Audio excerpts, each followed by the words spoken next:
at its peak each time these people that accuse other people of corruption come near place of responsibility. It happened when Buhari was oil minister. It happened when he was head of state. Ask your parents about the 53 suitcases. Money was the same way they are doing change of money now that has no meaning. Money was changed. Others were allowed to move in and out with monies that should have been somewhere else. Corruption. We come to PTF. When Abacha, more or less considered governance to the Buhari, his right-hand man. The kind of corruption that happened in PTF had never been, never been equal. Buhari was in charge. Buhari is not corrupt. Everybody else is corrupt. But how come he is always the confidant of the most corrupt? He was Obasanjo's confidant to become oil minister. He was Abacha's confidant to become. He does not steal, but everywhere he passes, something gets missing. Look at what has happened in the last 8 years in Nigeria. For the one who came on the banner of I will terminate corruption. Just trace back and look at the narrative, see who is saying it, and see what the intentions are. We can do a lot better than we're doing now. But if we refuse to think, the Bible already condemned the ignorant to perish. And that's the lot of those who refuse to think. Thank you.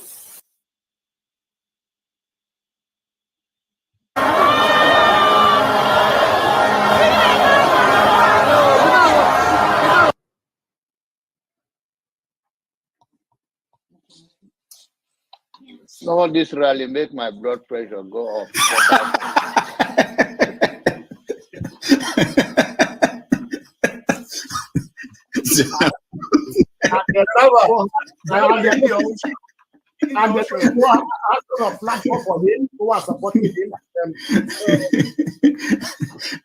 So you should get a filter sometimes, filter your thoughts before you say.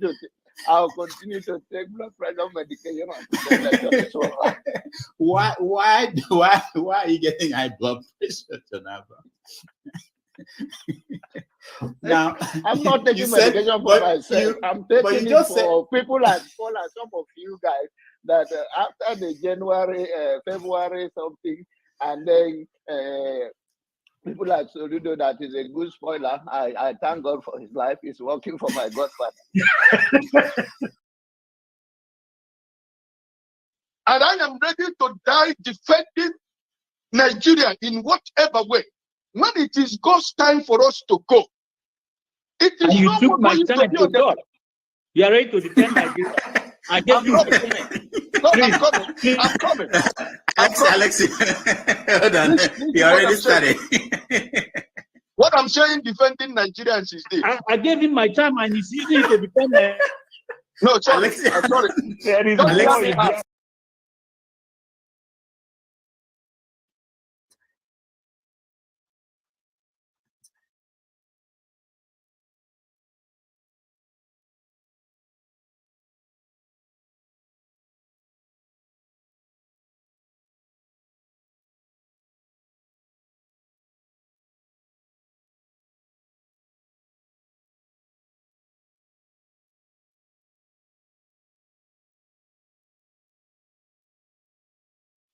Tinubu is a criminal, yes, of course, a categorical grade 1 criminal. The only person more criminal than Tinubu in Nigeria is probably Babangida. But he's a criminal, and is he fit for purpose? Absolutely not. Should Tinubu be the president of Nigeria? Categorical no. Is there a better option than him? That is subjective. So show me who he is.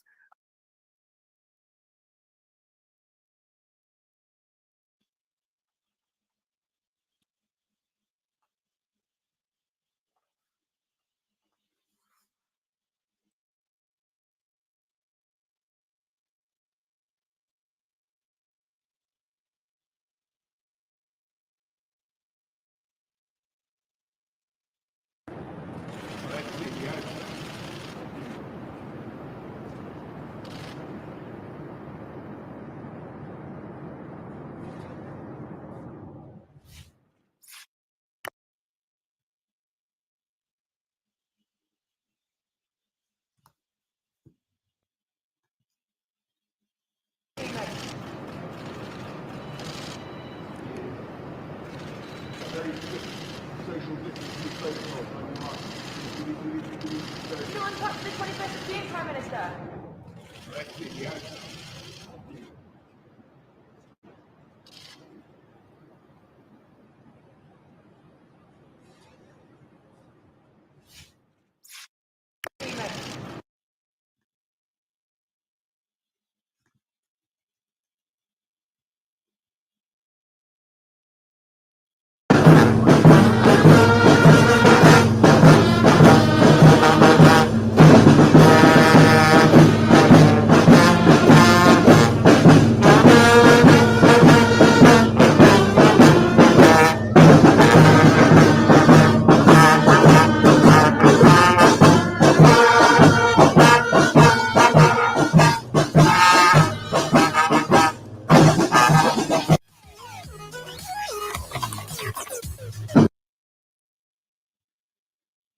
All right. Hello, everybody. Welcome to another episode of Have Your Say 247. My name is Rudolph Okonkwo. It's Saturday, May the 13th. Welcome to the show.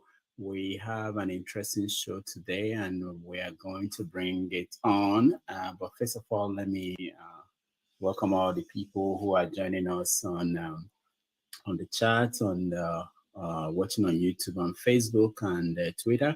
And then, of course, there are people already in the studio. Today's show is a special one. We have Tony Nnadi joining us. We will talk to him for probably 3 hours. He will take questions and talk about all the issues in the country. And then we will go to our usual show, which we deal with topics like the fight over the people that will lead the National Assembly in the 10th National Assembly. We're also going to talk about a statement credited to P2B out of Oka that he must be the president of Nigeria, if not today, tomorrow. And I understand that some people are having difficulties joining using the link I sent. I'm not sure what that is about, but we are going to resolve it as soon as possible. And one other thing that we're going to do today, we're going to reveal the guidelines, the rules that will govern this space. We hope that maybe down the road Mr. Shaw will come on. They've been working hard on it, and they have something that they want to announce. So down the road we're going to do that. But in the meantime, let me welcome a few of our people who are here while we wait for Tony Nnadi to join us. Mama Echo is here. Mama Echo, welcome to the show. Good morning, sir. How are you doing? I'm good. Okay, Igbo Basics is here. Igbo Basics, welcome to the show. God bless you, Dr. Damages. I don't know how you do it, but may God continue to give you the strength. Thank you. Daddy, good morning, sir. Good morning, Mama Echo. Olumide is here. Olumide, welcome to the show. Olumide, can you, we can hear you. Can you unmute yourself?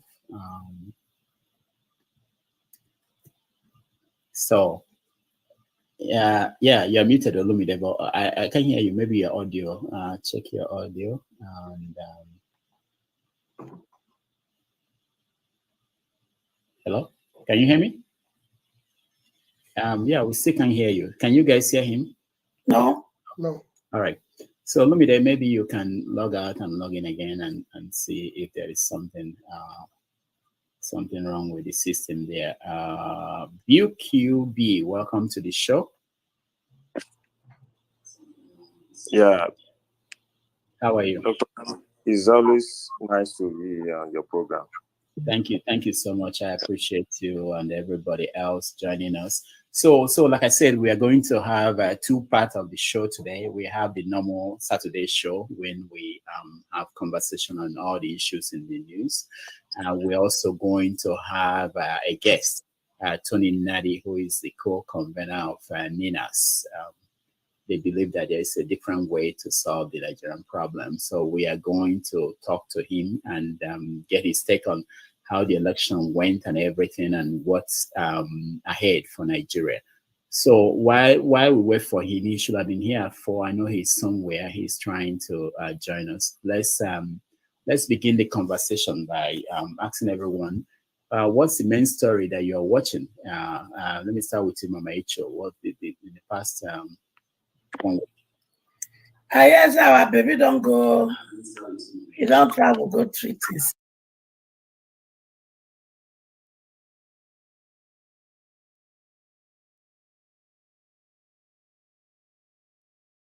Can you hear me?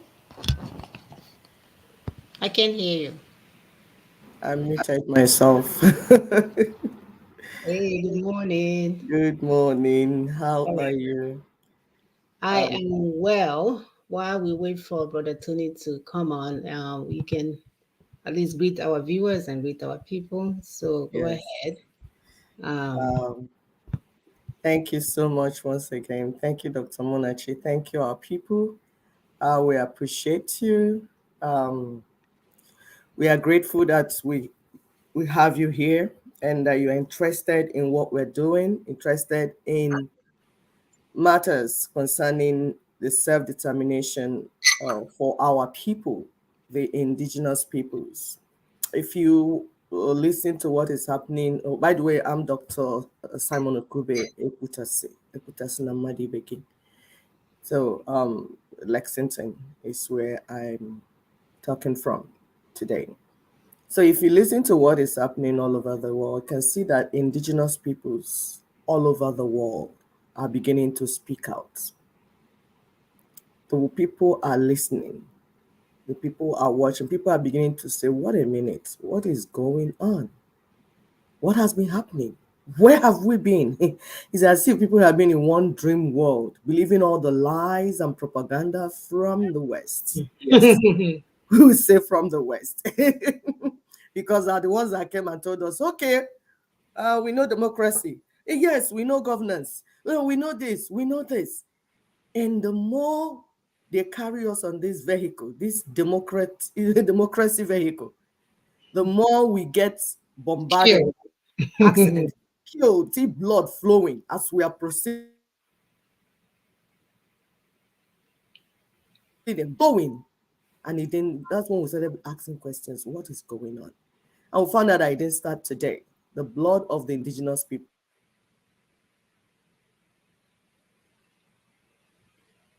all over the world, civilization we built was built on the blood of the indigenous people. Built so far, they had to eliminate the indigenous peoples, steal their lands, kill them, destroy them, take over their land. And then they'll tell you, oh, global warming, the world is coming, the end is coming, fire is coming, the water is coming, tsunami. right. Then they will send the religious leaders to tell us rapture is coming as well. Yes, yes. They'll tell, yeah, my dear, oh my goodness. You know, my people say, it got catch him. Like, when you are more than me, are you going to be more than my God? But in this case, they became more than our God. It was as if our God became mute. Our God stopped answering prayers. Our God didn't want to talk to us anymore. The more they kill us, our God will not even say anything. We became like people, like in the Bible, they said the worshippers of Baal. They cry and cry, cut themselves, say, oh God, answer us. And Baal did not answer them. Then we began to ask questions that we knew. We knew that our ancestors used to communicate with God. The God that took them to the land where they are currently staying, the land flowing with milk and honey. The God that taught them what to eat, what food to eat, which these people are trying to find out now. When they had no technology, they had nothing like that they have now. Our people were able to say this food is for this herb is for this for that, this for that. How did they get to know this? It was definitely power outside themselves. But we now found out that this thing they call democracy, especially the version that they brought to Africa, and the religion, Christianity, Islam, whatever religion they brought, that they corrupted them before they brought them. And we keep saying we don't have issue with our God. We don't have an issue with the maker of the universe. We have issue with people that corrupted these practices for their own gain, brainwashed our people that our people couldn't even respond. The more we build churches, the more we build mosques, the more evil expand in our land. Can never be God. Because the God that we serve from my own nation, because my nation is not a tribe. From my own Igbo nation, we call human beings Mando. That is the beauty of life. We don't waste blood for whatever reason. We conserve life. We believe that life is sacrosanct. We believe that humanity, we believe in equity and justice. We believe in all those things that balance. Of course, in every community, you have evil people that want to thwart what the good people are doing. That's, everywhere. But we're talking about system. The system that took care of widows, orphans, fatherless, poor, strangers. That's what we're talking about. But this other one that they brought, is for survival of the fittest. The more you look, the less you see. So the indigenous peoples began to ask questions. And we, trapped in Nigeria, cannot be left out. And we are telling you today, solution is on the table. Do not join those that are taking you into evil forest, telling you one lie or the other. I heard some people showing some letter that they wrote. Somebody sent it to me like, oh, they wrote to these people and they replied. I said, duh. Come, let me show you some replies of the letters we wrote here. Personally, I wrote. Sister Munachi wrote. They will reply you respectfully. It doesn't stop from replying. If you say, hey, I introduce myself. I am Ogoroboto Nation. I want to talk about freedom. They'll say, okay, acknowledged. They said, letter acknowledged. And you ask your people, oh, all this noise that you have been making, is it now you are not writing the letters that we even wrote? Oh, we're in IPOB where we thought we were building freedom. We didn't know it was one man's enterprise. So it's now you are even writing these preliminary letters. So what have you been doing all this while? Of course, lying to our people because our people are ignorant, stealing from them and duping them. But we know what? If you share this video, if you follow Daughters of Truth, if you follow Ninas, you will hear truth and you will never be duped again. It's the same thing that happened in the spiritual level. I keep saying, if you call yourself a Christian and you don't read Bible, you are setting yourself up for duping. You must read it by yourself, understand it, so that nobody can dupe you with the word of God. My dear, it's like they have come. Thank you so much. Like Brother Tony is here.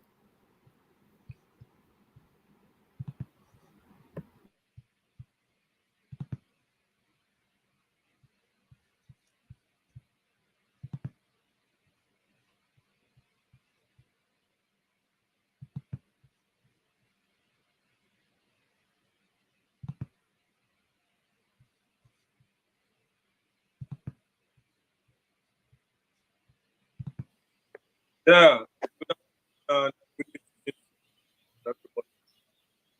Dan, your line is not very good, but I know you're there. Say something again, Dan. Hello. Okay, good. Dan, welcome to the show. Nina, Secretariat, welcome to the show. All right, so we are going to we'll let excuse everybody for a few minutes. Let's hear Tony one-on-one, and then we will be back with everybody will come back and be able to ask him questions. But let me just welcome Tony Nnadi. Most of you know him. He's the co-convener of Ninas, and he's been here several times. Tony, welcome to the show. Tony, can you hear me? Tony, can you unmute yourself? Yeah, I hear you faintly. I don't know what there's anything you can do to improve sound on my side. I hear you. We can hear you very well. We can hear you. We can hear you very well. So it's probably your own end. You may have to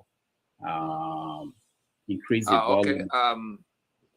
If the picture has to go off so I could hear you better, I will do so. But go on. No, what I'm going to do is I'm removing people from the studio, just you and I, so that will help, hopefully, to improve the quality. But we can hear you very well. You can hear me? If you speak up a little, I could hear you a little louder. Okay. Igbo Basic, can you hear me?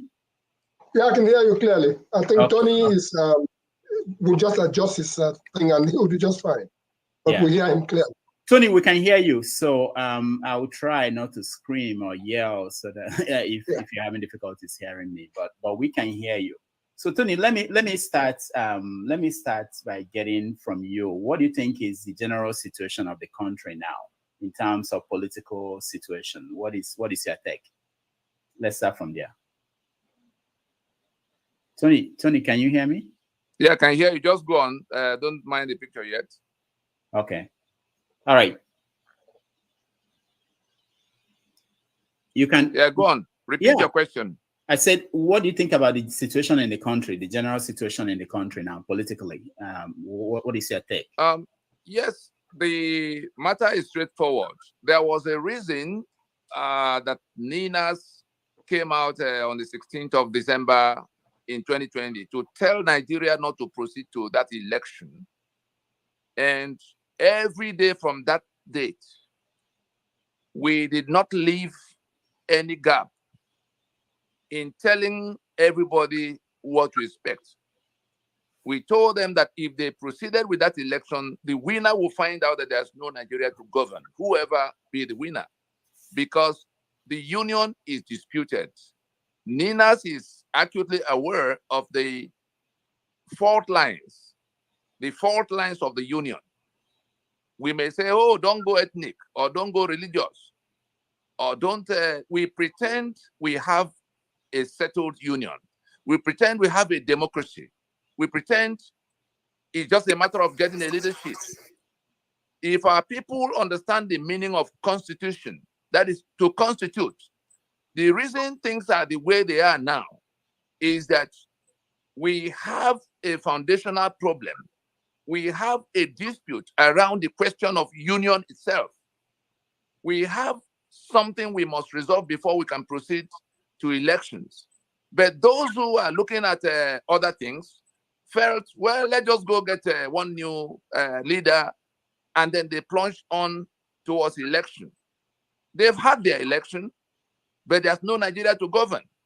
The courts are now saddled. Tony, the courts are now saddled. Yeah. When you say there's no Nigeria to govern, what do you mean? I mean, there is a court case and the president-elect is preparing to be sworn in on the 29th. What is the thing about no Nigeria to govern? If we remember that Awolowo had cause to describe Nigeria as mere geographical expression, by that he says, he is telling us that the landmass between Sokoto, Maiduguri, Port Harcourt, and Lagos, if we are to make a pencil mark, around the borders with Niger and Cameroon, you get this landmass, the map of Nigeria will emerge. But that is where it ends. The Nigeria that landmass made up of various peoples, the Yoruba, that could be a country of its own, the Ijaw, that could be a country of its own, the Tiv, that could be a country of its own. The political union called Nigeria is what Awolowo was talking about, that we have not come to where we have a political union. We have to build up to where we can say we are in one political union by our own volition, not what the British did or what is now imposed on us by virtue of a constitution. Again, back to constitution. Have we constituted? Because what we have now, upon which we are now building, is a disputed project site. That Nigeria that whoever is going to be sworn in is coming to try to build is a Nigeria that those of us who know what that constitution means and what it's doing to us, that has rendered us slaves in our homeland, are working 24 hours to pull down. So whether it is P2B or Tinubu or Atiku that they eventually come to swear in, we are saying that to the extent of the dispute we have raised about the question of union, do we have a country we have agreed to be in, or are people imposing themselves on us? That is what is at issue now. So all of the mechanisms and maneuvers they've done to try to pretend that that question has been settled and therefore we're just going to another election is coming face to face to them now. They have had the election, but the people who they are supposed to be governing are all pursuing different things inside that one burning, that one marketplace that is on fire. If we do not stop and go to repair that foundation, I can assure you that the union will collapse on the head of those who are trying to build on this foundation that is so rickety, a foundation of fraud, a foundation of death, a foundation of master and servant. The politicians, whether they are of APC or PDP or Labour Party, to the extent that they subscribe to that constitution, there's no difference between any one of them. Yes, one may be a sinner of a higher magnitude, the other may be a sinner of lesser magnitude because of what we know and what we don't know concerning it. But to the extent that they subscribe to that constitution that impoverished people, that constitution that killed people, because that is why guns are not in the hands of those who have been slaughtered in southern Kaduna. Guns are not in the hands of those who have been slaughtered in Plateau and elsewhere.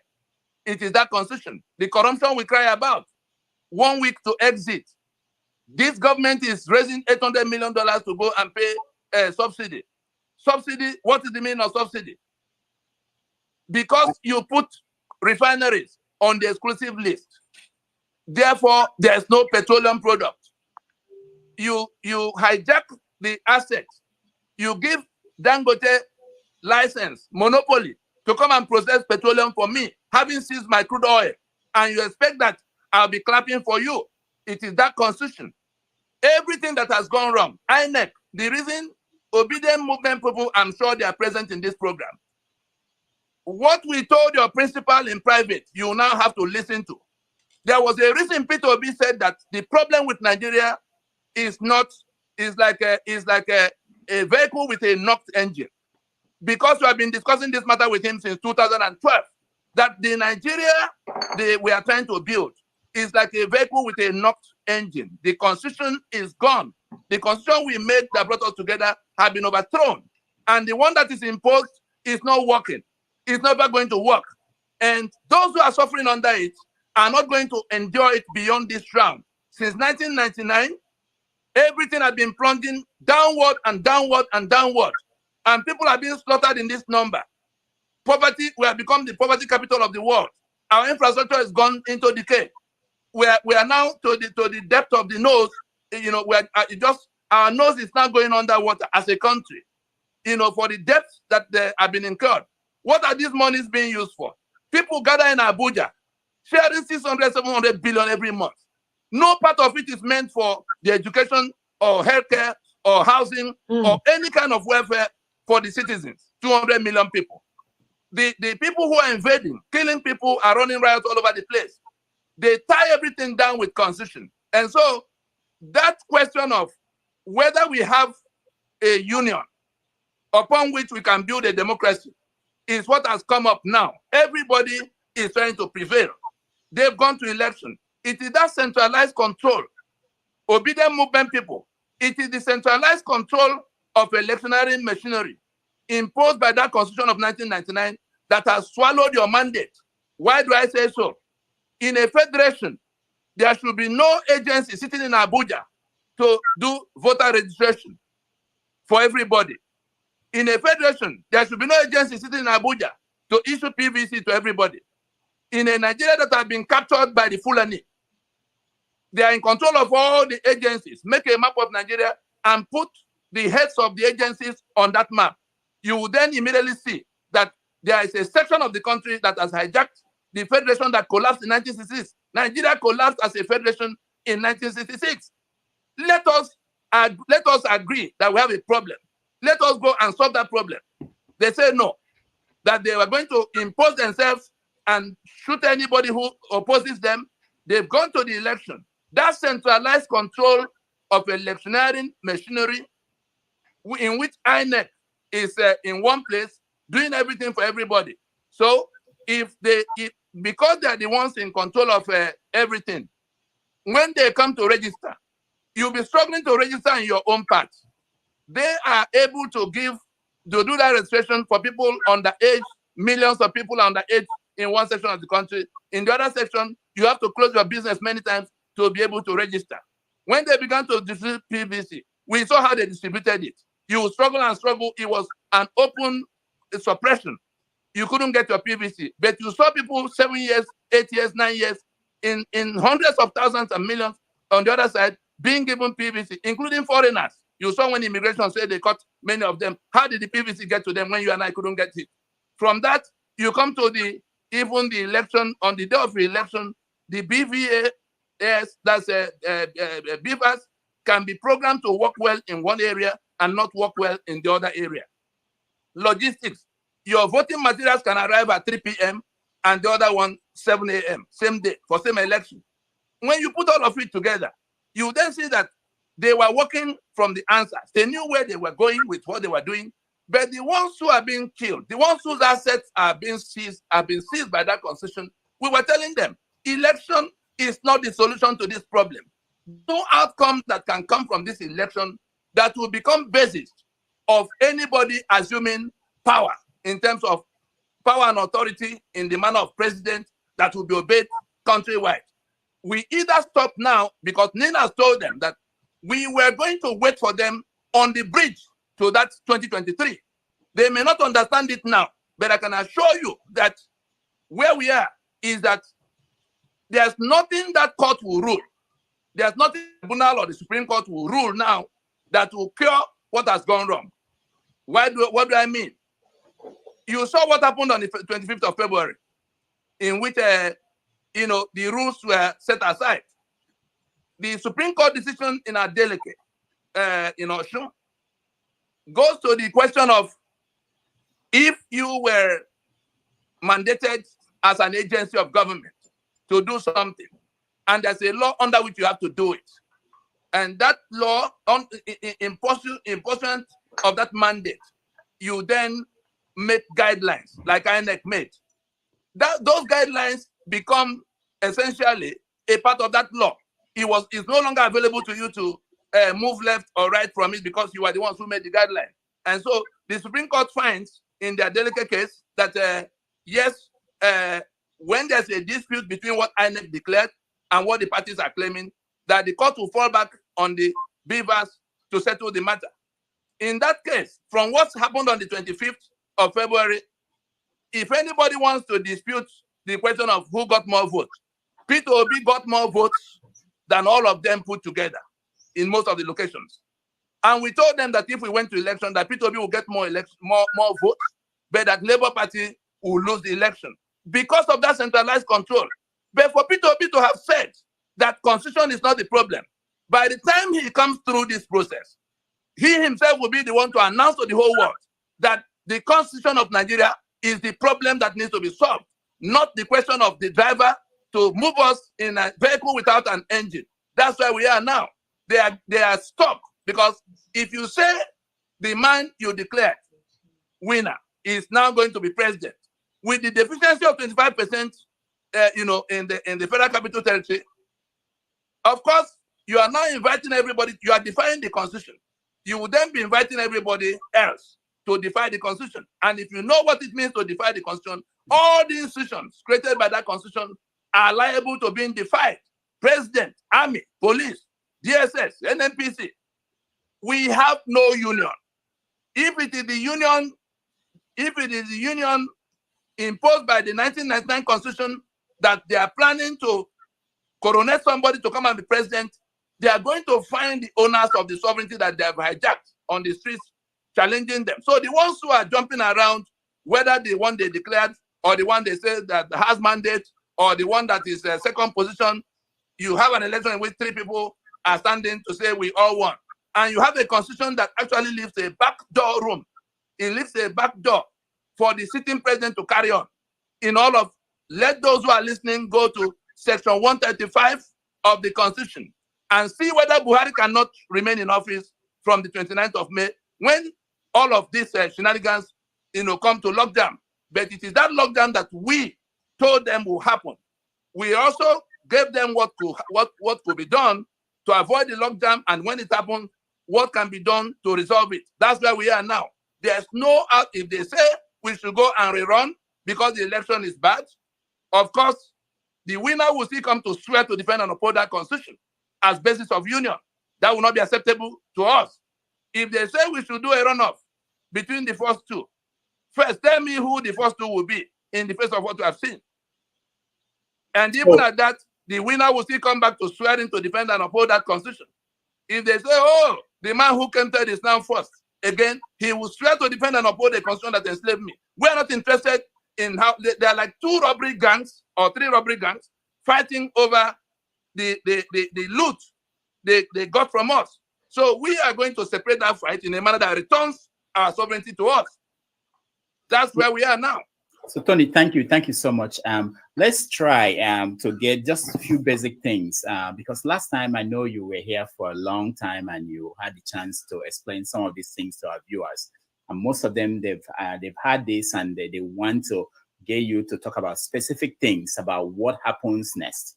Okay, so that's what and what exactly are the things that are going to be done? I mean, you've been making this case for a long time now. And elections come and go, and someone is going to be sworn in on the 29th. That's what people believe. And that person will manage the country. So what do you think will happen if that were to happen, that Tinubu is sworn in on the 29th? What will happen? What will happen is that that mandate will be anchored on the defiance of the Constitution that we are tolerating just for the sake of peace. Limited recognition of that constitution would then be blown away. Tinubu, more than anybody else, knows the meaning of that because he was in Nadeco. Yeah, he knows what the issues are. So if he thinks that the guns that the federal government has will be enough to hold everybody together, beat them up, and drag them along, he's going to learn the hard way that it's not going to be so. That's for Tinubu. The other people can pretend they do not know, but we have engaged them. This process had engaged Atiku. I was part of the team, in fact, leading the discussion 2016 when we sat down with him in Abuja and when we were talking about restructure, and we were showing him, we wanted to know from him what he meant. And we said, by the time we finished, it was clear to us that he was still looking in the direction of National Assembly for what will happen with Constitution. And it became clear to us that he does not understand what needs to change. And so, having engaged all of the candidates, if they say one of them has become president on the basis of that constitution, then we go back to what we wrote that we were going to do in that constitutional force majeure proclamation. We said it there, and people can go to cross-check. We said it in the operative part, the part that begins with the word accordingly, because there are 3 parts in that proclamation. You may say, oh, they've had many elections. You know, they conducted, let me go back to the beginning of your question so that we can situate the answer properly. Yes, it may seem that we're just shouting for nothing. They're going to do whatever they choose to do. The reason we had to work for 20 years to come to where we now launch out that force majeure to say we will enforce the consensus we have built is that we didn't want Somalia. We are the only peacemakers left in the arena. Everybody else is pointing guns at everybody else. You look at the agitations across the country, whether it's in the Niger Delta, they're talking about this resource control, or the ones who say they want to do a republic, or the ones they say they want a Biafra republic, or the ones who say, you know, even the question of good governance that can come. Everybody is rejecting what is in place. And we say, let us define what we are rejecting, all of us. It turned out that we all agree that we reject the unitary constitution because our country was supposed to be a federation. Federation meaning that our sovereignty will be the basis of the union. And the constitution we have allows us ownership of our assets, control of our assets, contributing to the upkeep of the center in whatever responsibility we delegate to the center. All of that have been overturned. And we say, let us go to a meeting. That was why we convened Pronaco at the time the 1999 handover had taken place. We consulted across, straight from Nadeco, that was talking about the soldiers leaving government house. We then went to the constitution by which we will operate that democracy. The one they imposed in 1979 was now what they carried forward in 1999. We said, no, it won't work. Let's go and work out what will replace it. If we were successful, like we were, in calling a meeting of the owners of Nigeria, 164 ethnic delegations that sat for 2 years, including all of those who were carrying arms against Nigeria at the time. Asadi Dokubo and his Niger Delta Volunteer Force, the Canadians and his OPC, the ones doing Biafra of Masob Wazirike, we managed to get all of them to come to sit down with everybody else, put your guns aside. Let us agree on what we want in place of what we are rejecting, so that it doesn't end up a fight, everybody against everybody on the street. We succeeded in that. We ended in 2006. The only people that didn't come along was the government of the time. Obasanjo went on national TV to say that we were committing treason if we insisted on calling a meeting of the owners of the sovereignty they were confiscating by virtue of that constitution. And so we had to defy him and carry on with what we were doing. We came out with the outcome that now encourages us to go to court in 2007 to say that this constitution is a fraud against all of us. And when you have plaintiffs like Enohoro and Soyinka and Ojukwu and Sisi Ono and people like that, and the two men they were holding for treason at the time, it fell on me to file that suit. Therefore, we went before the court to say, this constitution, from the contents of it, there's nothing in conjecture. We say, this constitution, from what Absalom Abaka, who imposed it, wrote in decree number 24, he said he set up a committee that went round and came back to him to say that his Supreme Military Council or Armed Forces Ruling Council of the time, and so that they've removed what is bad and added what is good. That is what will become constitution. That was how we came about the 1999 constitution, carrying forward the entirety of the 1979, plus the states they created in between. And so we went to court to say, we have discussed amongst ourselves, all the nationalities were represented. The US sent us a mission, European Union sent us a mission. So it wasn't a casual thing. And we came out with a draft. And the only thing you could compare with what we did was the Aburi Accord, in which the military leaders had to go to discuss the union that had collapsed and what to do to, refloat it. We said, okay, beyond those military leaders, let the nationalities, let Yoruba come as Yoruba, Ijo come as Ijo, Ogoni come as Ogoni, Tif come as Tif. Fulani came. Buhari was part of the Fulani delegation that came to that discussion. Syed Abubakar, that is now Sultan in Sokoto, was part of that delegation. And everybody was in agreement that we should have this instead of that. We could go back to being a federation. Shortly after that, they abandoned it and began to do Sharia. And let me say it up front. The reason we won't accept any union, except we go to agree, is that the 12 contiguous states that impose Sharia, they have basically seceded from the union, the secular union that Nigeria was agreed to be. And they are also feudalists. I still have your question in mind. What will you do if they swear in a... I won't tell you we're going to behead anybody. We will continue to do what we are doing now. We are going to ignore them and their election, because if it is that constitution that is the basis of authority and power, they will come face to face with the owners of the sovereignty that they are confiscating and hijacking. All right, Tony, let me, I know I want to be conscious of the fact that most of our viewers, they've listened to these things you've been saying, and I want actionable steps. So for instance, they want to know, and people sent me messages when I said you were coming on the show, if you have heard from any of the presidential candidates in terms of, the people that didn't win or that were not announced as winners, in terms of working with you to be able to change something. Because it appears as if the political class, they are moving on with the plan, which is coming together to support Tinubu, who will be sworn in on the 29th. What are the practical things you are, because things are moving, if the Atiku and Obi campaign, if they lose in the court system, most of them are already talking about running again, waiting for 2027. Where does that leave you and your organization and your ideas of what should happen? Well, the matter is straightforward. If a band of armed robbers invades an estate, as long as nobody has come there to dislodge them, they will remain in charge until somebody comes to dislodge them. And so those who cling on to that constitution that hijacked our sovereignty and our lives, pretending now they've become the owners of that sovereignty, sitting in Abuja and talking down on everybody else. When the British got here in their colonial venture, of course, some people began to tell them, oh no, we won't agree. You saw what happened to the Oba in Benin, of Arome. You saw what happened to King Jaja for Popo. You saw what happened to Ojuku's grandfather, the father of St. Louis. They hung him in Nkwannewe for the kind of resistance. Gradually, it came to where, the Second World War happened, and more people, had enough exposure and enlightenment to now begin to pursue. That's where, Nohoro and Co, Mokubo Koye, Awolowo joined them.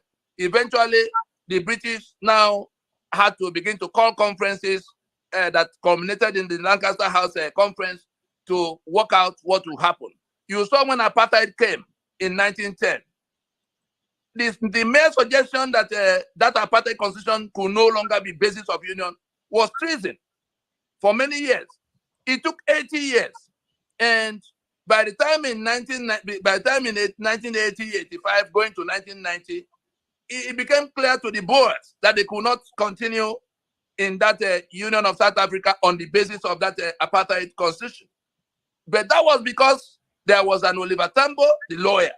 There was a Nelson Mandela, the lawyer.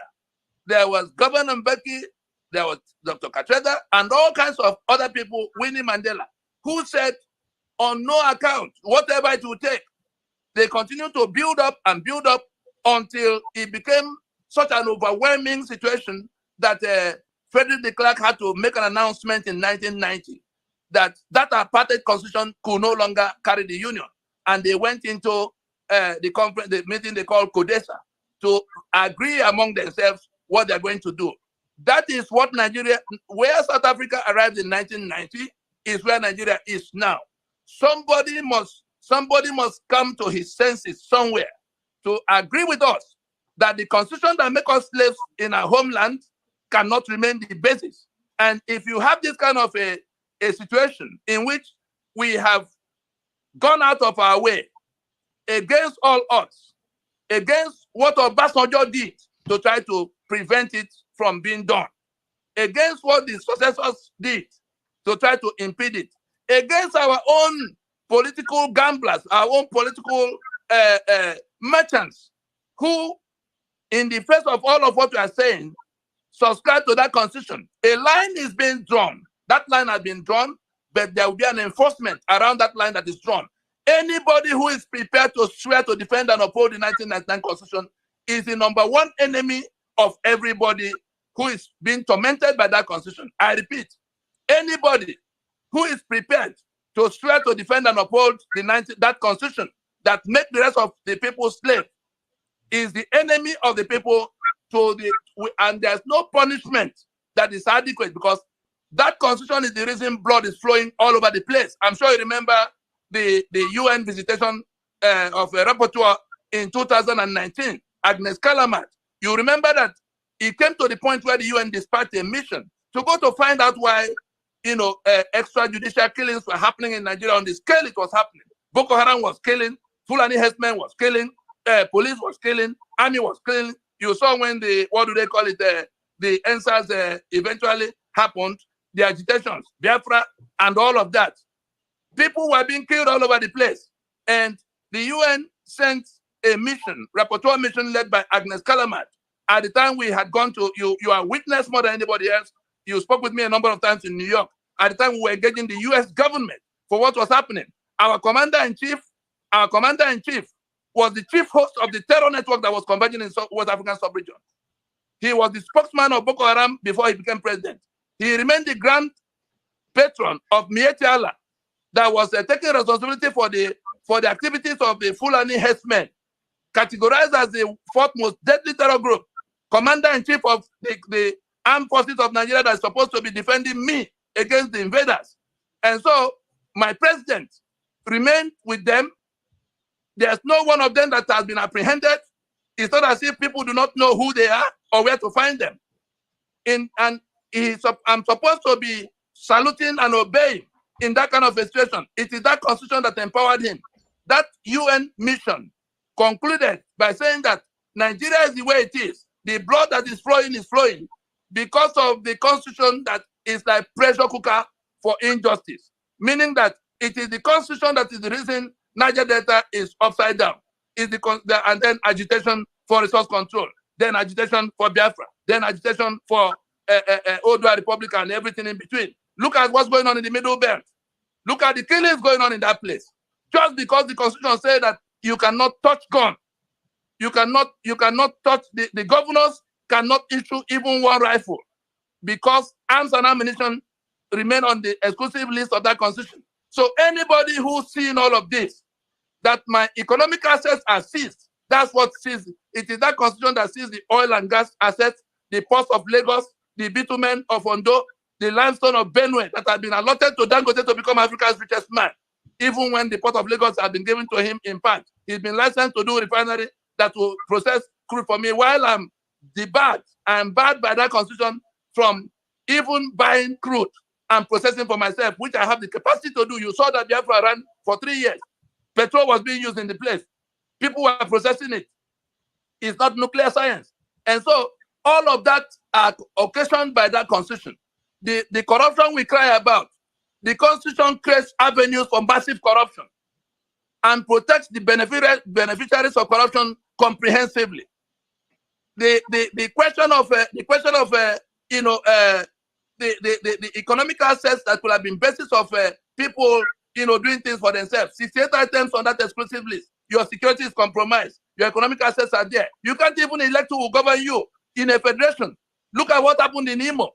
What are we expecting from that court in Abuja now? Because everything is controlled in a central form. So those who are hoping that they are building democracy, those who are hoping that P2B will come and all will become well, I am sorry for them, because whether it is ignorance, the Bible already condemned them to death. All right. The Bible says, my people perish for lack of knowledge. Those we are telling, those who do not know, and we're telling them that this is the monster that will consume both you and your mandate. What happened to Abiola's mandate? Did he not win election? They consumed this, they swallowed his mandate. He went after the mandate in the belly of the monster.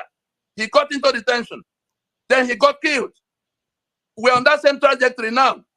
What we need to do in terms of specifics, what we need to do is to accept that we have this problem. Those mandates, both the one of Tinubu and the one of Peter, those mandates will have to be reinvested into solving the problem. If they're not willing to reinvest it, let me also announce to us that the mandate of the one of Peter Obi, that mandate was a hijack. It was the South and Middle Belt that worked together. Anybody can pretend that is their own cup of tea. It was the South and Middle Belt that worked together to produce that outcome. So it was the alliance we built to deliver freedom to our people that was hijacked by the elders in the name of South and Middle Belt Leadership Forum to now go after power using the mandate for freedom that had already been secured, for which reason we launched the force majeure in 2020. And so if they have now gone to secure that electoral mandate for power, and a bigger thief turns up in the arena to hijack it from them, they are like two armed robbery gangs running away with something that belongs to us. We are going to get into that arena of that fight, and we will be after our original objective. No mandate that can become power and authority over the entirety of the territory called Nigeria will come from that constitution going forward, will come from the charade of February 25th in 2023, no matter how anybody wants to look at it. All right. That's our position. Let us accept now. It takes doing the kind of thing Frederick de Klerk did in 1990. make an announcement, acknowledge that this problem is there. What they are doing now is they are defying all of us, saying, what can all of you do? We own you. We're in Abuja. You can't come to do anything to us. That's their body language now. But I know a day is near that those who have been tormented, those who have been slaughtered in the Middle Belt, those whose assets have been seized in the Niger Delta, those those in Yoruba land who are fed up with how Nigeria is dragging them into the pit, they are going to get on the streets and challenge the people who are, defying them, the people who have hijacked their sovereignty. Anybody, like I said, anybody who is prepared to defend and uphold the 1999 Constitution, and all the political parties subscribe to that Constitution, that's where they all become guilty. They all subscribe to that Constitution, therefore they go to election under it. We began to shout since 2003. In fact, before the one of 99 happened, before they conducted the election, before they introduced the Constitution. Tony, we allowed that part. Tony, then we go to 2003, we began to mobilize to say, let us not start by shooting down the Constitution, let us start by organizing the replacement. By the time we finished in 2006, we went to court in 2007, we continued to mobilize the nationalities in the formations. There are 300 and something language groups. Are they going to become 300 and something countries? No.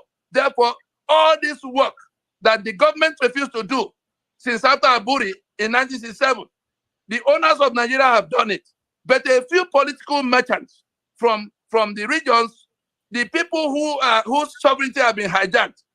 In the East, you see the kind of people. There's always an Uzodima, there's always an Uzokalo, there's always a Erochas, all kinds of people. In the West, you saw them. Tinubu now leading the pack. In the Middle Belt, you see them sitting as chairman of party everywhere. You see, they have chosen to work with the enemy to uphold the Constitution that enslaved the rest of the people. And what we need to do right now is to acknowledge those 5 points of proposition in that constitutional force majeure proclamation. First, to acknowledge that there's a dispute, that the union is now disputed. To agree, to commit to jettisoning that constitution wholesale. Not question of amendment. There's nothing to amend. We have not made any constitution. That's our charge. The third, suspend everything about the election under that constitution, including the one that is now in controversy. We will not accept even this one. The fourth, work out modalities for a transition. We listed what the mandate, the composition, the time frame, and all of that. These are things that can be done in one meeting. It won't take more than a few hours if people come down from their high horse. But if they insist, like the leaders of Yugoslavia did insist when they came to this same bus stop, they refused to accept that there was a dispute until their country went up in flames. But there was also the Soviet Union where 15 countries emerged if they couldn't find common ground. There was the Czechoslovakia that they agreed on something. Tony, hold on. I'm concerned about people sending comments to me. People have had a lot of these things you are saying. So the question is, why do you think that people say you make sense? What you said makes sense. Well, why is it that people are not embracing it? Why is it that majority of Nigerians are not on your side? What is the reason?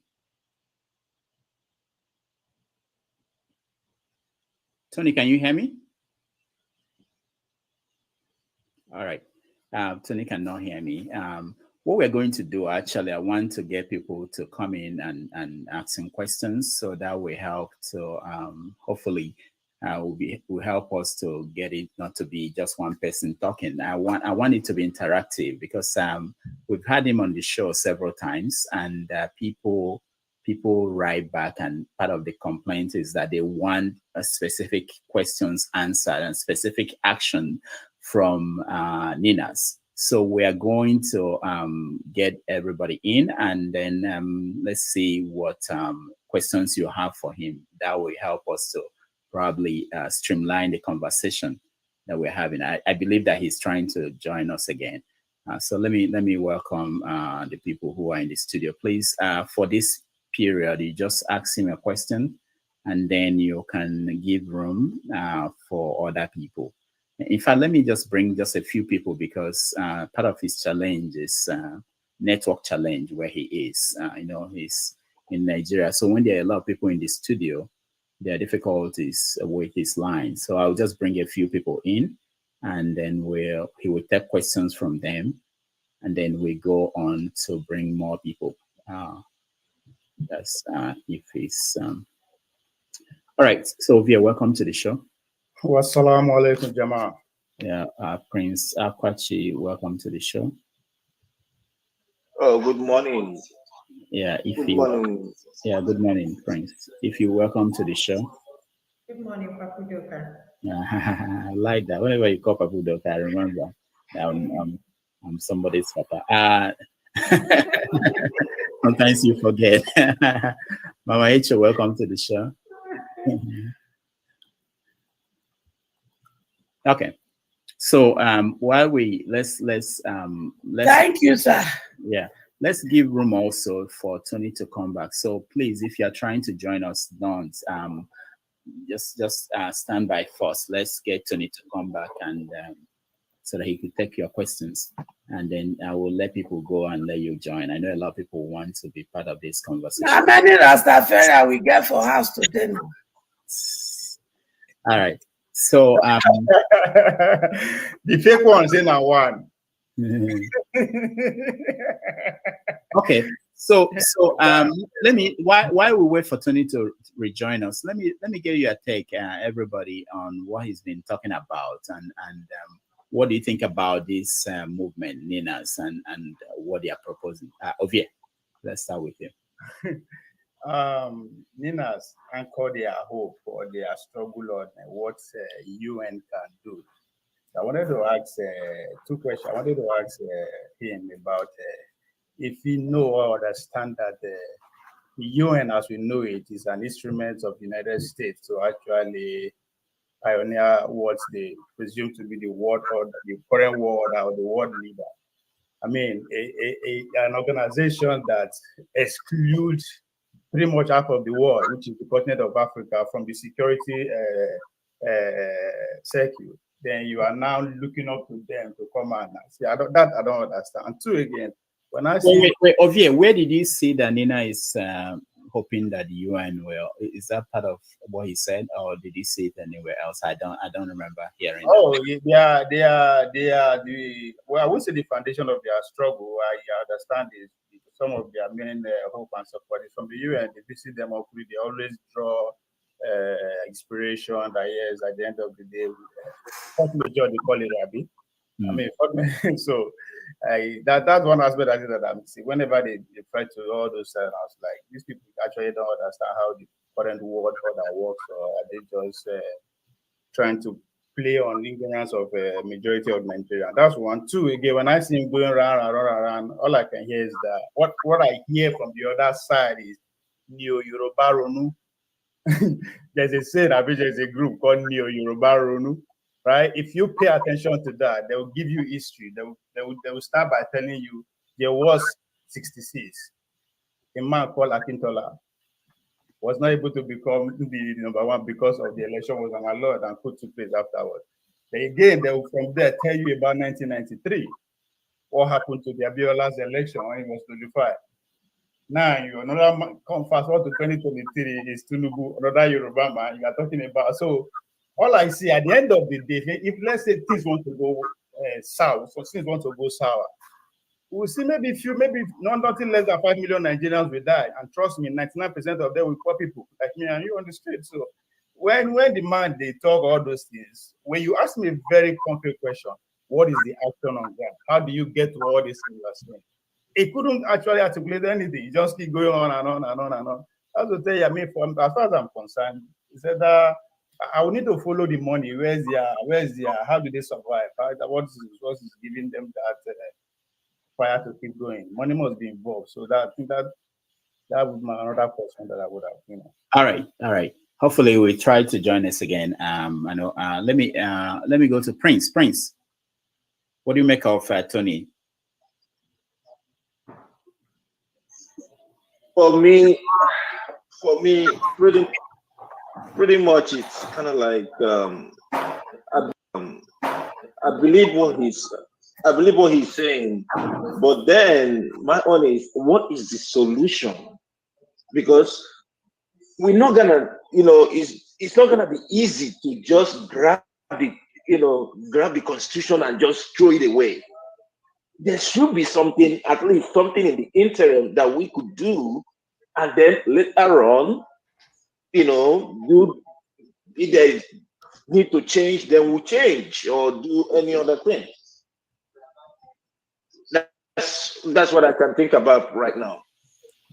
Okay, Ify, you're next. Nigeria is a very complicated country.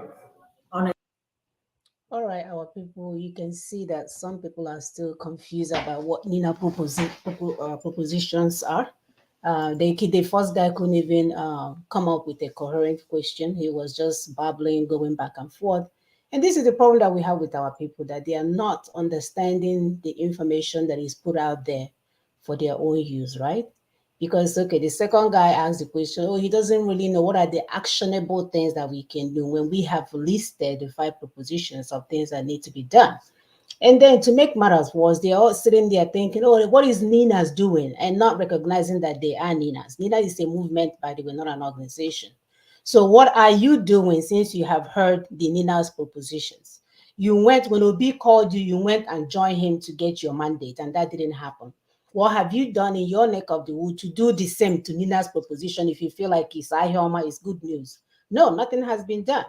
So we sit around and we point fingers. Oh, get a Nina's in there. You are the Nina's. And if you refuse to move, guess what? That's what's going to happen. So, like we said, nobody is going to tell you to go and cut off anybody's head online. If you don't know what to do because you heard of Peter's movement, the one that is going to uphold the same constitution that have held you hostage, you are willing to help him to move forward and continue to obey and comply with the constitution. But the one that says, I'm going to give you freedom and give you freedom abundantly, where you will retrieve your sovereignty and tell people that are oppressing you, hey, if I'm going to be part of you, since I've gotten my power back, this is what I need from you in order to move forward. What is the disconnect? What is the difficulty in understanding such an information? But they have left our people so hungry and so confused that even when they have access to internet, they still don't know what the problems are. They don't know what the solutions are. They don't want to know what the solutions are, because we like to be victims all the time. That's what we do. We are addicted to victimhood. Everywhere we see it, we carry it and put it on our head. If you don't do what you're supposed to do, right? Because even when they gave you Bible, well, we still didn't read the Bible. That's why people defrauded us with the Bible. We are telling you, if you don't want this freedom from Nina's proposition, what will happen? What will continue to happen to you will continue to happen to you. It's just that simple. And you will have no God to cry to, because God has given you a way out. You're just the one, because either you're deaf or you're dumb or you're confused or you're ignorant. I don't know which one they are suffering from, because you're not willing to engage in the information that has already been presented to you. Then it's up to you. If you have 0 on the test, you have 0 on the test. You refuse to do your part. So we are not like the terrorist people that will come and force you to do things or blackmail you on all those things. No, what we are saying is that here our information. These are the suggestions that we have. These are the things that we have done. This is how we go from point A to B to C to D until our destination. If your brain will not allow you to follow that, then it's on you. Whatever you're seeking right now, thinking you're going to get it from the criminals that had you out of your country, because a lot of you are overseas. You left the place where your umbilical cords are buried and you're overseas and you're there having an opinion about how your Nigeria is going to work for you. It's so sad. My sister, go ahead. Hello? Uh-oh. Sister Queen. Hello? I'm hearing you, my dear. Yeah, I can hear you. Oh, okay. I'd say go ahead, my dear. I wasn't sure if I was being heard. So I'm still trying to listen to what they're saying. Because for us to redirect our people, we have to listen to what these middle class and elites are telling our people. Because these are the people that ought to know the truth. They went to school, they're educated. But they don't want to listen because they're benefiting from Nigeria as currently constituted.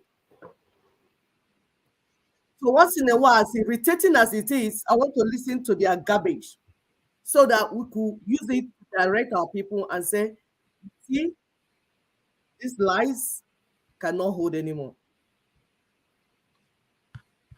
Let's hear what this woman wants to say. Then we'll continue to talk to her people. Are helping them. We are their problem. And even when we look at the population of all that are helping them, they are still few. They are few. So it is high time we decide what we want. I keep on saying it. There are only two tribes in Nigeria. The tribe of the oppressed and the tribe of the oppressors. And in the tribe of the oppressors, they don't use their children to commit the havoc. They still enter into our own camp to collect some of us that are idiots, to come and do the dirty job of killing us in the camp of the oppressed to satisfy their ego. They make them master over us. They make themselves more Nigerian than us. And like my sister Aisha will always say, there is no Nigeria that is more than any Nigerians. What do we want? Is a question we should start asking ourselves today. Because until we identify what we want and ask ourselves, how do we get what we are looking for? Those who were crucifying Showore, Shebuna don't see. Una not see. Obi, I tell her for his face. Me, I know they support you because of what he just said recently. How dare him tell my children that he knows that some people can't infiltrate them? Now I made that they abuse all these elders that provoke our children to anger. That is something I know Showore will never say. So when Obito they come tell Una now say, Una not get right. So talk to those when he provokes you people to anger. Una come after that. You begin to talk like this. So Showore will never do that. So those of you that did not understand Showore, Shebuna don't see. They see. Now don't see. Who is them? Did the Bible that I just manage to put daddy? If not for not call you daddy. The Bible when you read, it not tell you say, Father, do not provoke your children to anger. When no more talk, did the Bible come to say anything? No. Mama when they burn people shop in Lagos, did he come and say anything? No. When two begin to incite people before the election to do everything possible to give them the ballot paper, did he come and say anything? Mama Echo, hold on. No, wait. Mama Echo, wait. There should be other, We will talk about this. We are not yet discussing general topic. We went off the line. So Tony is back. Let's get back to the conversation. We talk about these things. I know the topic we want to talk about. When we get to that point, we talk about it. Let's just give Tony another hour and a half, and then we can go into the usual show with you on Saturday. Okay. All right. So Tony is back, and let me now give opportunity to each of you to ask him direct questions. Let me start with you. Go back to Ovia. Ovia, you start. Oh, he's gone. He's gone. I don't know. You said I should ask him a question, or he was gone. Yeah, and the studio is full now. So what I'm going to do, I'm going to take out some people. I'm sorry, so that there will be room for him to come in. So please, if you are trying to join us, please don't. I will get to you. We'll get to you, and when we remove people who are already in the studio, we want to make room for Tony to come back. So those who are outside trying to join, please don't. So that they'll. Doctor, let me sign out. Thank you for the time. Okay, Dan, if you want to, yeah, thank you. So please, if you're outside, don't Prince Apache, please don't try to join again. Let's give room for Tony to come back in. All right, Mama Icho, please understand what I'm saying. We are going to go into details on this topic, so you'll be able to air your view. But let's make room for. Okay, all right, Tony is back. All right, so okay, go ahead. Okay, go ahead. His camera may not be on because he's having. Okay.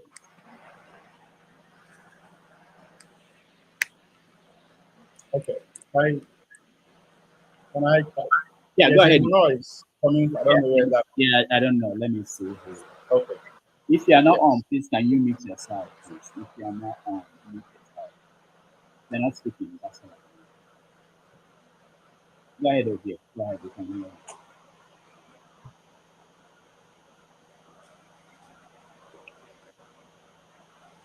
Yeah, go ahead. Okay. Yeah, Mr. Tony, Nina seems to have the revolutionary ambition. Now, if we want to go by that, let me go by what Mama H would define as two types of revolution: peaceful revolution and violent revolution. With the way the country is in terms of awareness of what you are trying to achieve, there's no way you can achieve a peaceful revolution. Why did I say that? 60% of Nigerians have no idea what you are talking about, because you seem to represent the indigenous people of Nigeria, to which I am one. Now, how do you carry out your ambition successfully with the level of knowledge that is on ground in terms of what you want to do, without these same people coming to take advantage of it again, even if you get to that point? All right. Thank you, Ovie. So, Tony, if you can hear us, you can answer Tony. You can also Ovie, Tony. Yes, I can hear you. Okay, good. And my answer will be to say that all these fixations about definition, revolution is only is evolution at a certain speed. Evolution at a certain speed. And evolution can take 50 years. It could take 5 years or 5 months. It could also take 5 minutes. You pick up the gun, blow off the head of whoever, and the situation changes. But what we did was to find out the nature of what our problems were. We researched how we got to what we were in. How did the British manage to lump us all together? And we took from the Order in Council of 1913 through the constitutions of 1922, 46, 54, all the way to Lancaster House. We then came to 60, 63. War came. Then how did we come to 79? Having traced all of that, we saw that there was an agenda that had been, empowered by constitutional arrangement. And then we had to work out, because we're not anarchists, we had to work out the mechanism by which we can go to the root of the problem, carrying everybody along. Those who pretend in the days ahead, those who pretend they didn't hear what we were saying, in the days ahead, evidence of what was done with them, which they suppressed because they were looking for some benefit for themselves. The church leaders, for instance, the ethnic nationalities, we didn't leave anybody. We went to them, starting with the Oba in Benin of the time, who was the one that went with them to Aburi. He was the one that took the minutes of Aburi meeting on the side of the federal government. We went to the Ijaw territories We went to all the places, the Yoruba territories, the Middle Belt territories, before we even convened the conference itself. And then when we finished with the Pronaco and we had a draft, we were not in a hurry. Elections were coming and going. We told them it was only going to get worse. And you can see it now that Nigeria has become the poverty capital of the world. Killings are increasing. Corruption is growing in leaps and bounds. And it is that constitution that is the reason. And so, if we have worked out all of this, if we have gone to the people who ought to be leading their people in this campaign of liberation from bondage, because under this constitution, you may think you are a citizen. Under this constitution, you are slaves. The slave has no right at all, including the right to life. How much more right to property? And if we have done all of this, and people are pretending they have not heard about it, whereas we took the trouble to go to them, they are the ones who are being dishonest with you, to pretend they do not know what we're talking about because they are in the refuge camp of renegades called Abuja. Many of you cannot get to where they are. And it's sounding as if, just a few people talking among themselves. That revolution, anybody can call it whatever they want to call it. That constitution is what we have identified as the enemy that has to be brought down, the monster that has to be brought down. Whatever happened to the apartheid constitution in South Africa, for which it was brought down, will happen to this constitution. More especially because our signature is sitting on it as the authors of our damnation. And we went to court to say, we never met, we never agreed as claimed by that constitution.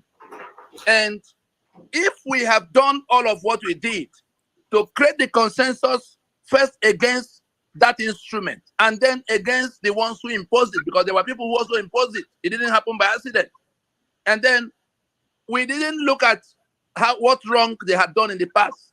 We went to them and sat down with them to say, this thing is going to blow up on the streets. More things are going to be destroyed. And the country itself may go down, apart from the numbers that have been killed already. Can we do it this way and not that way?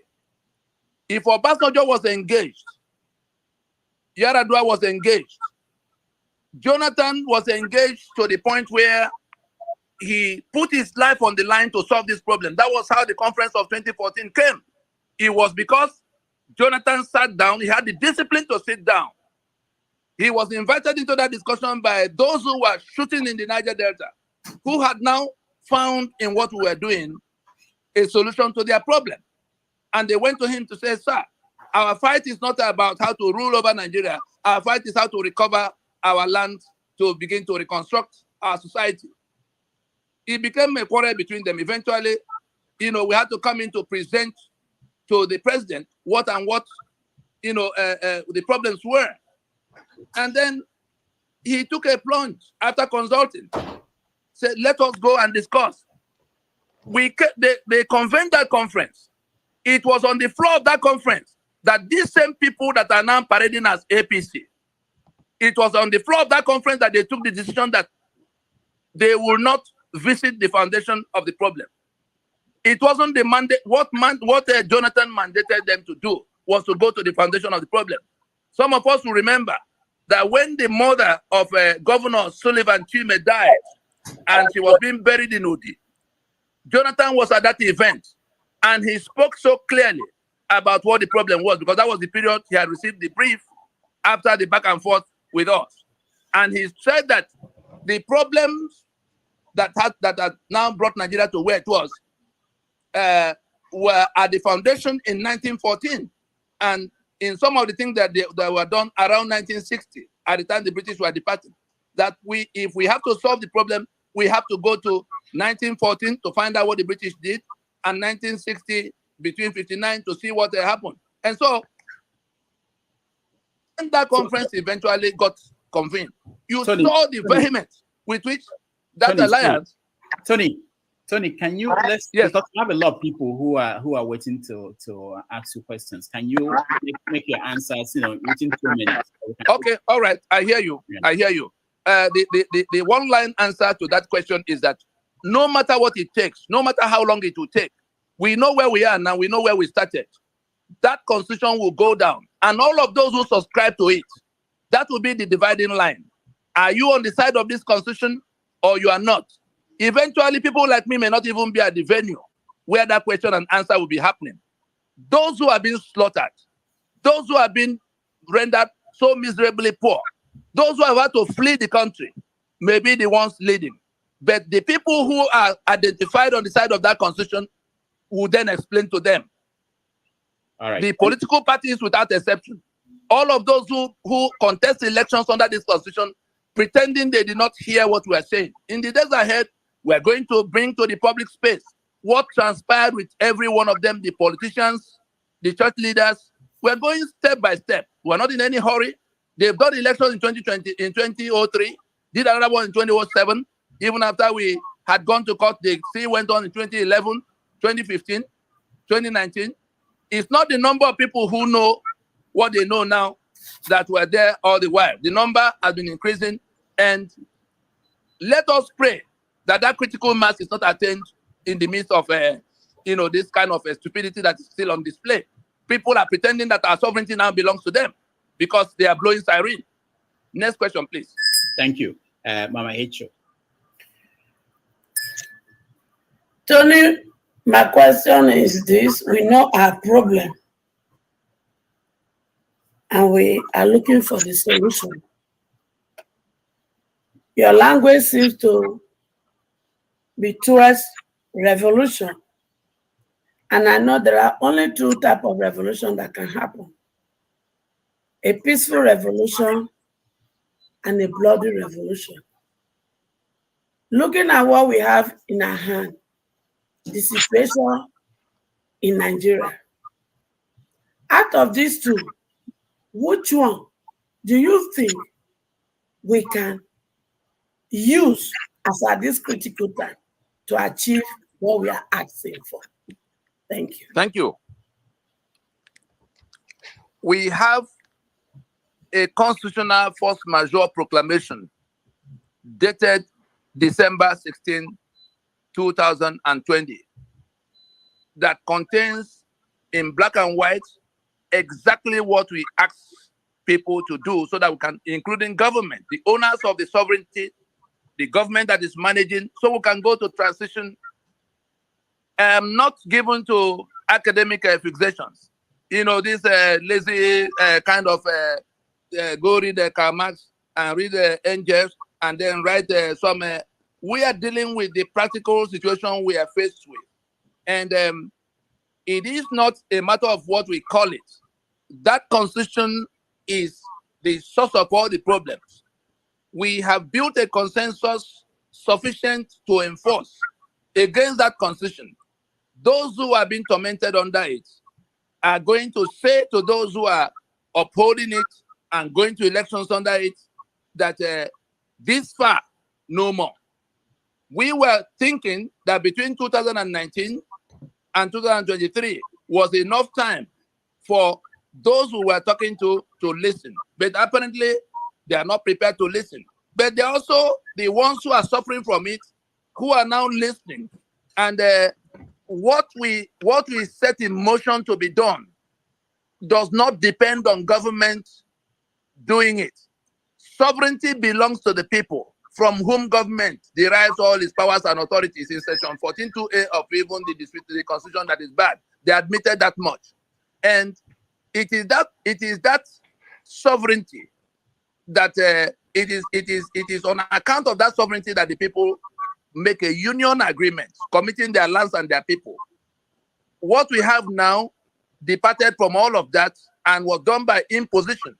And then they found renegades from our midst to form political party, the APC here, PDP there, Labour Party there, all of them political parties running elections under this constitution have now decided to join that enemy that imposed that constitution. But we are talking to the It's not only, yes, we speak for the nationalities, but we identify the stakeholders, all of those who could be said to be people who can talk to the rest of their people. If we went to the church leaders, for instance, and they agree with us in private, and then they come to public and begin to mobilize for PVC, we will not bother with them. That will be just another election conducted. They will swear in if they get there, even among themselves. There are many things that will stop them, but our eyes are on the ball. That constitution will not remain basis of union, will not remain basis of governmental authority. There are two different things. If you go to that preamble to that constitution, you will see them very clearly. There are three things we must sort out, except we want to go to Somalia before we come back to Lagos. When we say we the people, who are that we the people?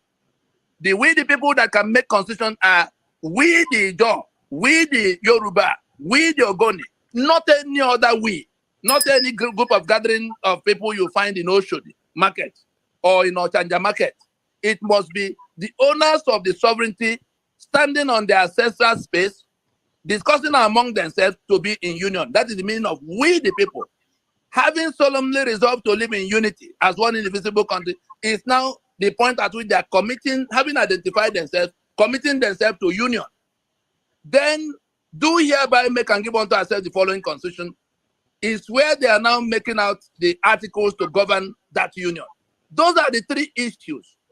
Every other thing everybody else is thinking is the problem that needs to be solved. And it's not matter for National Assembly, because that National Assembly is also a creation of that constitution. The people who are saying, okay, oh, we go, we are meant, all of us will be well. They are wasting their time. The National Assembly is joining in that confiscation of our sovereignty. They are committing treason against all of us. All of those who are swearing to defend and uphold that constitution are committing treason against all of us. Quite apart from the killings that are happening, quite apart from the impoverishment and the expropriation that has happened. I saw a comment, let me quickly take on that. I saw a comment that I also want to respond to. Some people are thinking we are waiting for... You are not answering my question. No, you are not answering my question. I understand your question. Let me understand your question. Giving us the problem. The problem is the constitution. We need a constitution that says we the people. And we are saying the only way to achieve this is through revolution. And hold it there. We are the ones making the proposition. And I said there are two types of revolution. No, hold on. We are the ones making the proposition. Won't you allow us to explain to you how it has to be done? And which way do we achieve it? Let the people those people who are being mobilized to go and vote, we were telling them not to go to vote, to insist that we have to go to transition. That's what we asked them to do. And whether they've done it now or they will do it tomorrow is a question of the dynamics, managing the numbers of those who agree to remain slaves and those who insist they will not remain slaves. You have seen some of them. You've seen some of the people who say they cannot remain slaves. Some of them began to blow up facilities all over the place. We were the ones who asked them to keep their guns and their bombs aside. You saw them in the Niger Delta. You saw the ones doing Biafra. We said to them, there's a mechanism that will land us in referendum instead of behead me, I behead you. The ones in the Yoruba space. And so the populace, what we told them to do is a civil thing. It's a democratic thing. Let them stand up and say, we will not go to another election under this constitution. That's all we have invited them to do. If they are not prepared to do that, I am sure that by the time the Fulani get to their space, like they are in the places they are now, they won't be discussing the election when some of them have been beheaded. That's the alternative. If they do not want to solve this problem, that constitution admits those who are coming to slaughter them, those who target their land. We have defeated that constitution. We have delegitimized it by these processes, which we have carried to all kinds of places. We are not waiting for when the UN will come to do anything for us. We are saying that the owners of the sovereignty are in a position to use their brain, to use their God-given head to decide among themselves that this constitution cannot remain basis. And we identify the election as the point of expressing that rejection, to say, we will not go to another election under this constitution. Once they do that, Nobody is going to be able to draw governmental powers from that constitution. But if they leave it all aside and go and vote and then begin to cry the next day when corruption comes to their space, or when killings come to their space, or when the infrastructure fail, or when they now have to flee for some reason or the other because of electricity and the other things. Tony, let me stop round you. and round. Tony, let me stop you. Right. We have to get the answers in 2 minutes so that we get other people to be involved. Okay.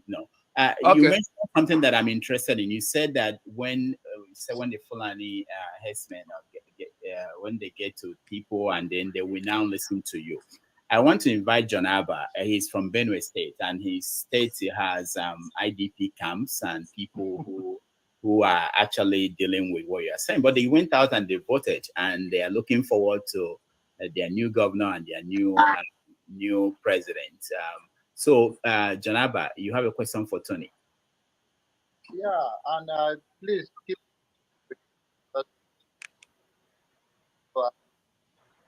Janaba, we can't hear you very well. You can't hear me? Okay, go ahead. Try again. All right, can you hear? Yeah. Okay, go ahead. Go ahead with question. Okay. Please. No, Janaba, you have to log out and come back in. We can't hear you. It's breaking up. Okechi, welcome to the show. Any question for Tony? Please go straight to the question, and let's hope that Tony will answer in 2 minutes, and we get other people to come in. Go ahead. Thank you so much, Doctor. I don't know whether to call it Dr. Tony or Mr. Tony, but thank you so much. I really appreciate your effort over the years. I've followed your platform. I've listened to a lot of your talks. I was privileged to be under one of those middle belt forums that you held. And I have followed you, really, to be precise. And I quite agree with everything you have said so far. I agree with the fact, because I've raised it here on this platform before, and I said, if anybody thinks P2B is going to change Nigeria, it's going to be mere impossible, because the constitution itself holds your hands bound. You can't do nothing with that constitution. I totally agree with that. And until that is changed, I don't think anything is going to, any meaningful development is going to come, and things are not going to change. Now, here is my question, because if I have to go along, I'll probably be just talking about what you've already said. My question now is, when you started this race, you started with a lot of people who believed in that. Chief among them is Mr. Asari Dakubo. And today, some of them have lucrative government contracts and all kinds of that. And they've decided to be on the other side, and even carrying some of those people who attended the meeting with you along. What's going to be your strategy to try to recruit other new people or bring them back to the table? Because only when you have more people that this thing can actually be achieved quite easily.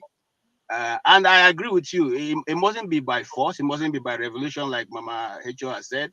It can be peaceful, because Soviet Union was much bigger than Nigeria, and everybody was peaceful about it. So what will be your strategy now to bring in new blood into the fight, or those people who are with you before who have now gone to be with the government? And then secondly, how will you be able to just one more. How will you be able to bring in, the leadership of most of these communities are also being hijacked by government? How will you bring those people into this to understand once more, to hear you and buy into this movement? Thank you. Thank you. I just happen to be the spokesman of this movement. Just because of the nature of what you have to do, every step of it can translate to treason. Like we saw in Obasanjo's time. We merely announced we were going to have a meeting of the owners of Nigeria, and he jumped on TV, national TV, to say that will be treason.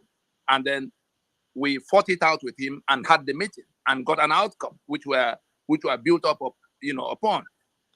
Having said that, I can assure you that many of those who did all of these processes are still intact. There are a few who left the discussion and started doing other things, including Bola Tinubu, who was very much a product of Nnadi. That was how he became governor in Lagos.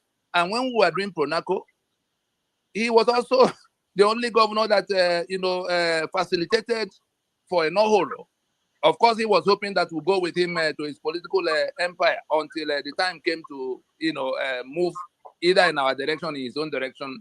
It looked like we parted ways, and he had gone on in that other way. Asari was one of those called the people who, when you talk about the no-horos, the Ojukos, the Shoyinkas, and all of those other people who laid the template, other people had joined, and the door remains wide open for the nationalities. The owners of the sovereignty are the ones who really have to stand up to decide to end their bondage or to continue in that bondage. We placed a plan they could have embraced to end that bondage on the table. Somehow, maybe they were distracted. I don't know what else might have happened to them, that they left that opportunity, to end their bondage and went to renew it. That was what they did by going to vote under a constitution that guaranteed all of what they were trying to run away from. The ones who were being slaughtered have just gone to vote in this election for the continuation of the mechanism by which they have been slaughtered.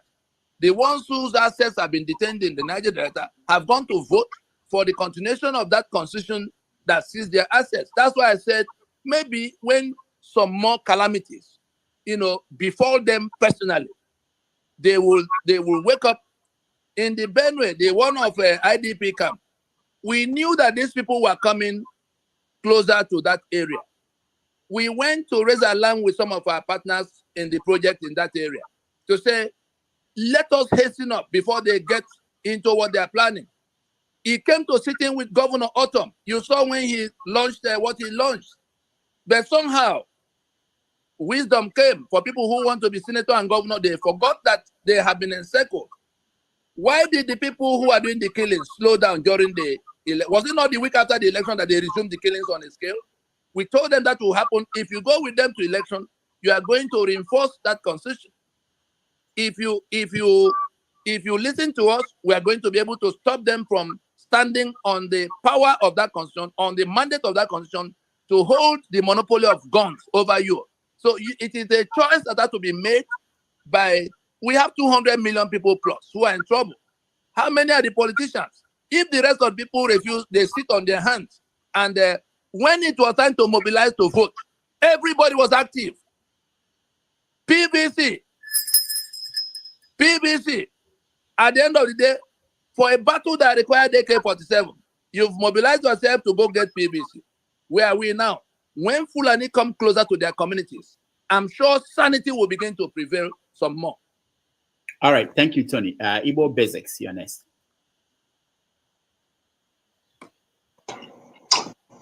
Yes, Brother Tony, I don't know whether to call you Professor Tony or I know that. No titles at all. I'm satisfied with Mr. That's even a big title. Yes, I used to think that you were related to Jack and Nnadi or Tony Nnadi of Chicago, but I guess not. But anyway, I have followed your activities quite all right. I even had a number of yours that ended at 448.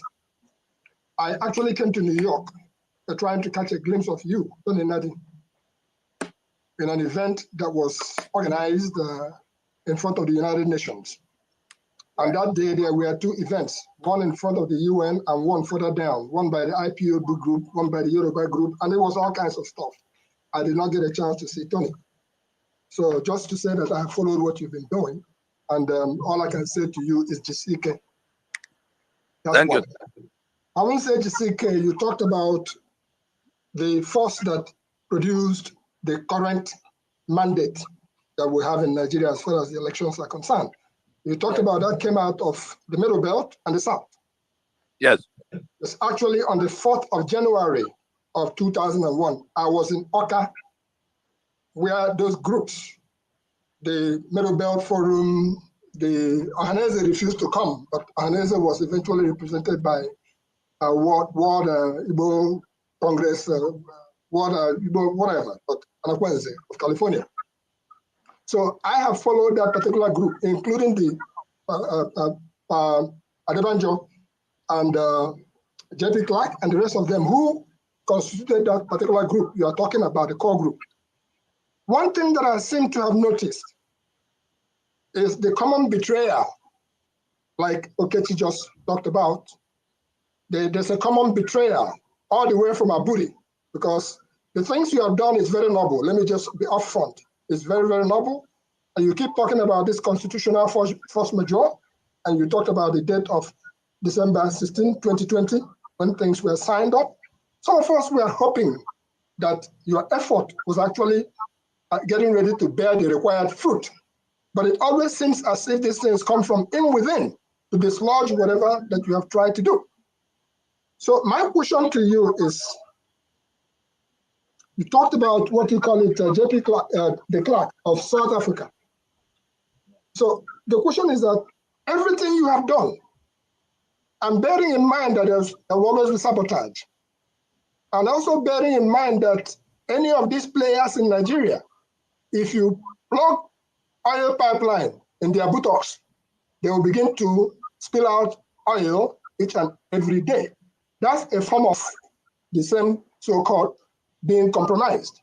And I don't notice that you have been compromised. I would say that from my own view, I don't know.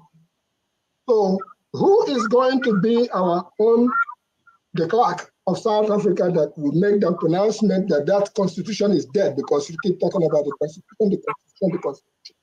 And what, like Okechi said, strategy do you have now to prevent further betrayals like Aburi was betrayed? If what happened in Aburi had been let to come through, we probably would not be where we are today. So the issue is this. Having all this in mind, one day, I always say that if the west of Nigeria can band with the east of Nigeria, the rest of all these things could be history. How do you intend to address these things? Where do you take us from here? See what I'm saying about? I talked about Aburi, I talked about the OIC, I talked about the NADECO, and I talked about all the things that bring about betrayals. Where do we go from here? You see what I'm saying? That we should go straight to the question. By the time you finish your question, he's gone. He'll be back. but we should, as much as possible, go straight to the question so that we get more people to get this opportunity to get him to answer their question. And he has about another probably 30 minutes, because I know he's on his way to an event where he's going to speak. So we have to make it short. I was actually trying to get him to simply go straight to the answer, because as a professor, you can teach. That won't do it. All right. That's why I asked who is going to be our own de Klerk. Okay. He's back. Tony, go ahead. Yes.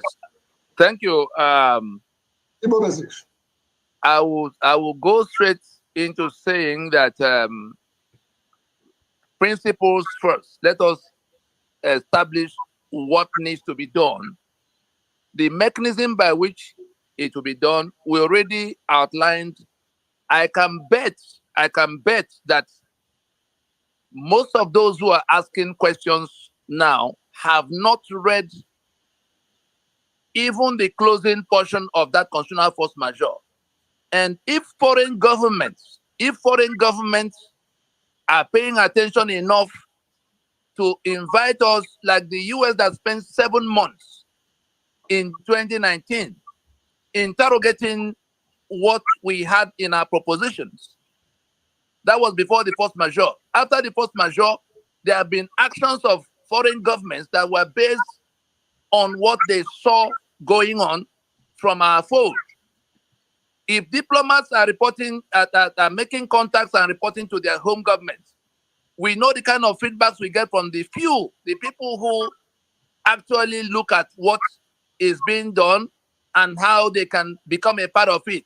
If the rest of us refuse to look at it, and they are asking questions of, the questions that are already answered 3 years in the open, in black and white. We actually put it in Guardian newspapers as advertorial. It's all over the internet. It's on the website. Why won't those who want this outcome Go and look at the exact proposition of those who are saying, let us do it this way and not that way. Because if we went to the 5-point proposition, we will see exactly how that transition, the membership of it, the framework of it, the mandate of it, the time, the time frame, when will what happen. All those things are detailed. And it's just a matter of how many people want to stand up and end their bondage. So, Tony, I'm a lawyer of many years.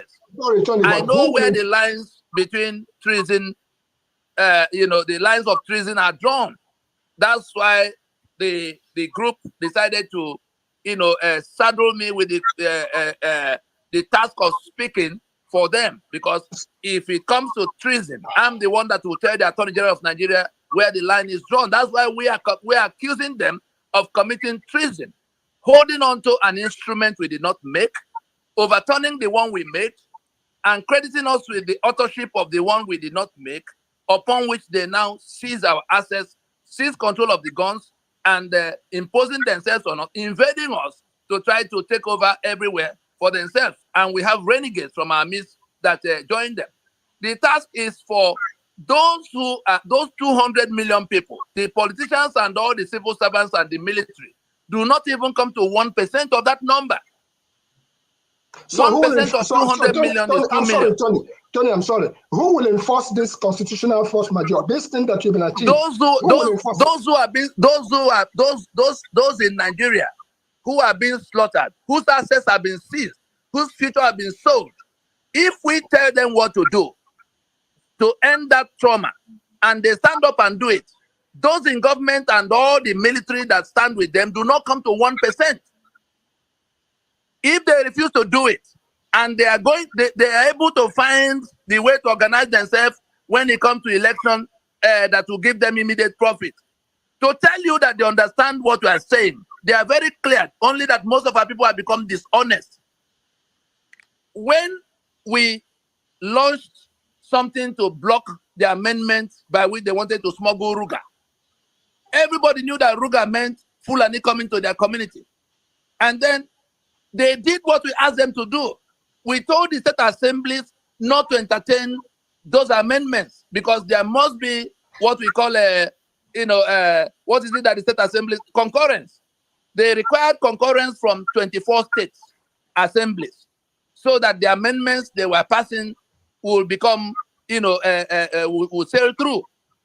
When we threw in the blockade to say state assemblies, any one of you that will entertain this amendment to become part of that concurrence, the peoples of the territories should descend on them immediately. The governors, anyhow you are going to organize it, that this concurrence will not happen in yours because they require 24 states. We have 17 in the south. We have Benue. There may be a few others in the middle belt that will want to. That was how the amendment was blocked. Ruga, waterway. So they understood, our people understand the one they want to do. But when there's profit to be made, let's go to election. Perhaps we become senator. Perhaps our brother will become governor. That's where the problem begins. Monies will begin to move. And then people will begin to... But the balance of the population, we have to ask them, what have you done in the midst of all of what you have been asked to do? If they are not prepared to do it, then they want to be slaves. All right. Thank you. Thank you, Tony. Nii, you're next. Nii, can you hear me? All right, let's go to Olumide. Olumide, you're next. Go ahead. Olumide, we still cannot hear you. Olumide seems to be having a problem from the get-go. He hasn't been able to. Yeah, we can't hear you. All right, Prince Akwachi, you're next. Okay. Hello, Mr. Nnadi, and then other panelists. Yeah, Mr. Nnadi, my own thing is, first and foremost, I presume you're a lawyer, right? Yes. Go on. Okay. So my thing is, if we are noticing that whatever these people are doing is either to enslave other parts or to kind of like, deprive people of their, what I mean, livelihood. I don't mean, taking everything to themselves, but in such a way that these things lead to I'm kind of like trying to find a particular word that I can use for it. Is there no possibility that since people are lawyers, you guys are lawyers and you have other to take them to, even if it means taking them, to cause something that could cause a genocide? Is there no possibility of start filing papers in ICC current, as at this moment, or do we have to wait until it happens before the papers are being filed? Everything that needs to be done in court has been done. Those for whom it's being done are not interested in their own salvation until they get interested sufficiently.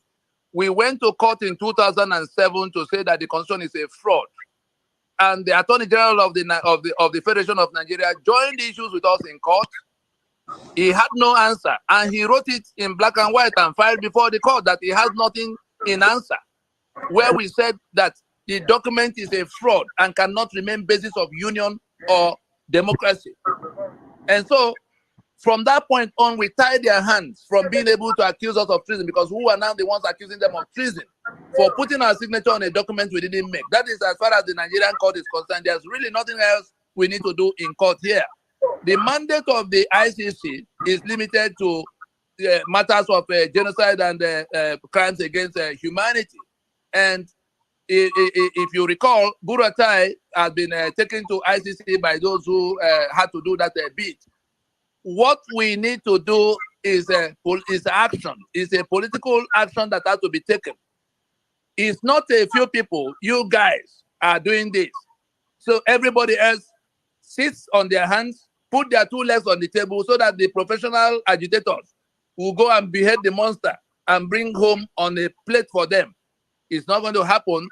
Those who are in that misery have a role to play. The same way they mobilize themselves to go to vote.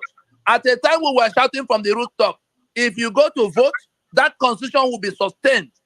The P2B that said that the engine of the Nigerian state is knocked, and therefore we should not be looking for driver, rather we should look for a replacement of engine, became the one that was inviting them to come and board his vehicle, where he was now the big driver that will come and change everything. What are we to do with that? If we didn't engage him, if we did not engage him the way we did from 2012 on this subject that made him come public in 2021, we would have been some of those thinking that if only he was told. He knows that that constitution is the problem. He then started his campaign by saying that the constitution is not the problem. If the rest of those being mobilized to come to reinforce the life of that constitution will prefer to go that way instead of the way we ask them to go, I believe a bit more of the suffering may bring them to a better reasoning. More will happen in terms of suffering. They are talking about subsidy now. They will remove petroleum subsidy. What is the meaning of subsidy? You lock down petroleum and refineries on the exclusive list. A country that sells 3 million barrels of crude oil every day does not have petrol to function at home. And the Naira that is struggling against all kinds of things now have to suffer, have to pay for the gross inefficiency imposed on us by that constitution that put refineries on the school. That's the only reason we don't have petrol. And there's nothing that is going to solve it. No amount of subsidy. What is the meaning of subsidy in the circumstance? Paying for the inefficiency imposed by the constitution. If those who are going to live in that misery are refusing to listen to the task of, to the instruction on how to take down the source of their misery, then I believe when that subsidy is removed, their suffering increases. They will look for answers. If it is about security, we are telling you, the only reason Fulani is coming upon you and killing you is because of that exclusive list. Again, that same constitution. If they refuse to listen and go to election to revalidate the life of that constitution, of course, it is their choice to be killed some more. That's why we say when some more of them are killed, they will begin to look for answers for how to extinguish the source of that killing. As it is for refinery and the killings, so will it be for infrastructure, so will it be for election that brings a Hope Uzodinma from 4th position to become governor. And you see what he's doing in the place. All right, thank you. Nnadi, you're next. Thank you, and thank you for the error. Like this last time, I had to leave the studio instead of meeting myself. Thank you, Tony. Thank you for the efforts and your activities. I've followed you quite a while now, since 2020, and I've learned, and I've been transformed. If you are not informed, you'll be deformed. I've been informed by the campaigns of Ninas and Tony and his group. I know better than I used to know. In 2019, I participated actively in the election that I saw was bought and sold. And I said, never again. And I stumbled on Nina's campaigns. And I read the Constitutional Force Majeure. I said, this is the way. But 3 years down the line, the effort and also the Constitutional Force Majeure, the declaration had not yielded any substantial results. And I can understand. I think the questions being asked, Nina, as Tony, I think they are not meant for Tony to answer. I think the questions are for us.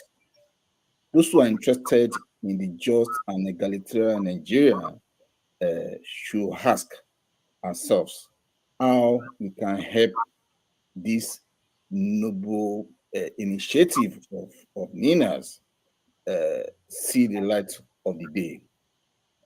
If you believe in that Constitutional Force Majeure as much as I do, and a few of us here had confessed to it, or to its nobility, I think it's an initiative that should leave the elites, space to the mainstream. They said leadership is by followership.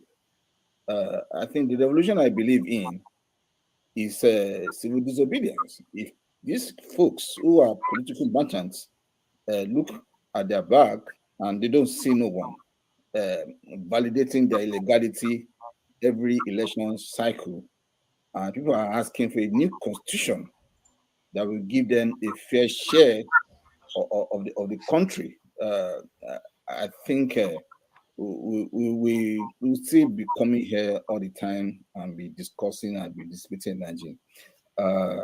I think Tony had done his bit, and we should just support the initiative in any way we can.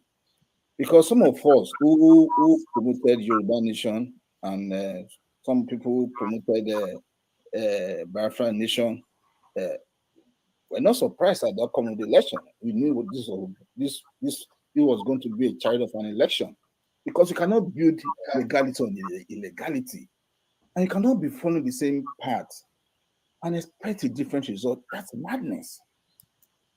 So I'm still very, very confused at the level of majority of Nigerians believe in this constitution. Because this is not a constitution. This is just a fraudulent arrangement that the Nina's initiative will have actually dealt with if that initiative has the support of the people. Power belongs to the people.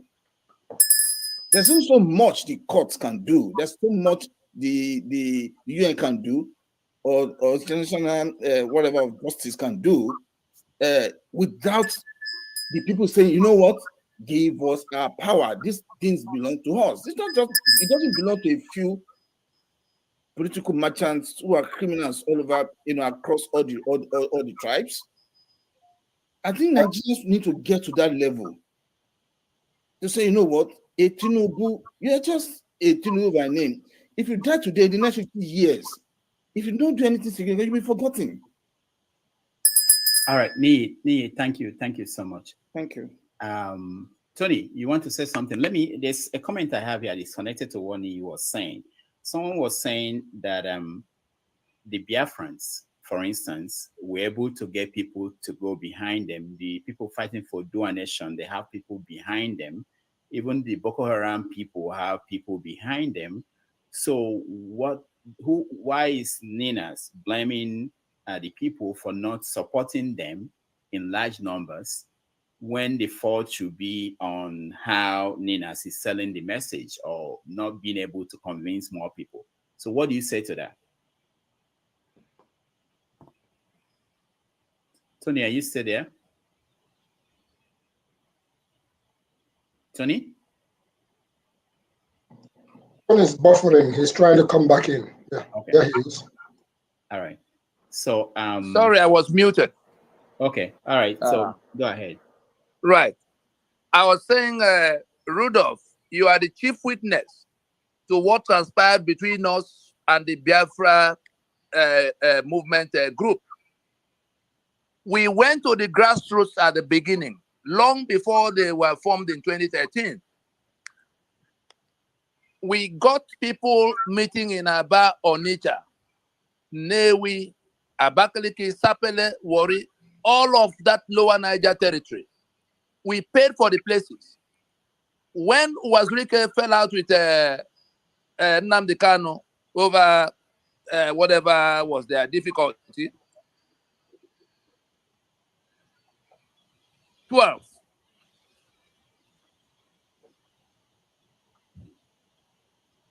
Tony, we can't hear you anymore. All right. While we wait. Can you hear me? Okay, go ahead. Tony, go ahead.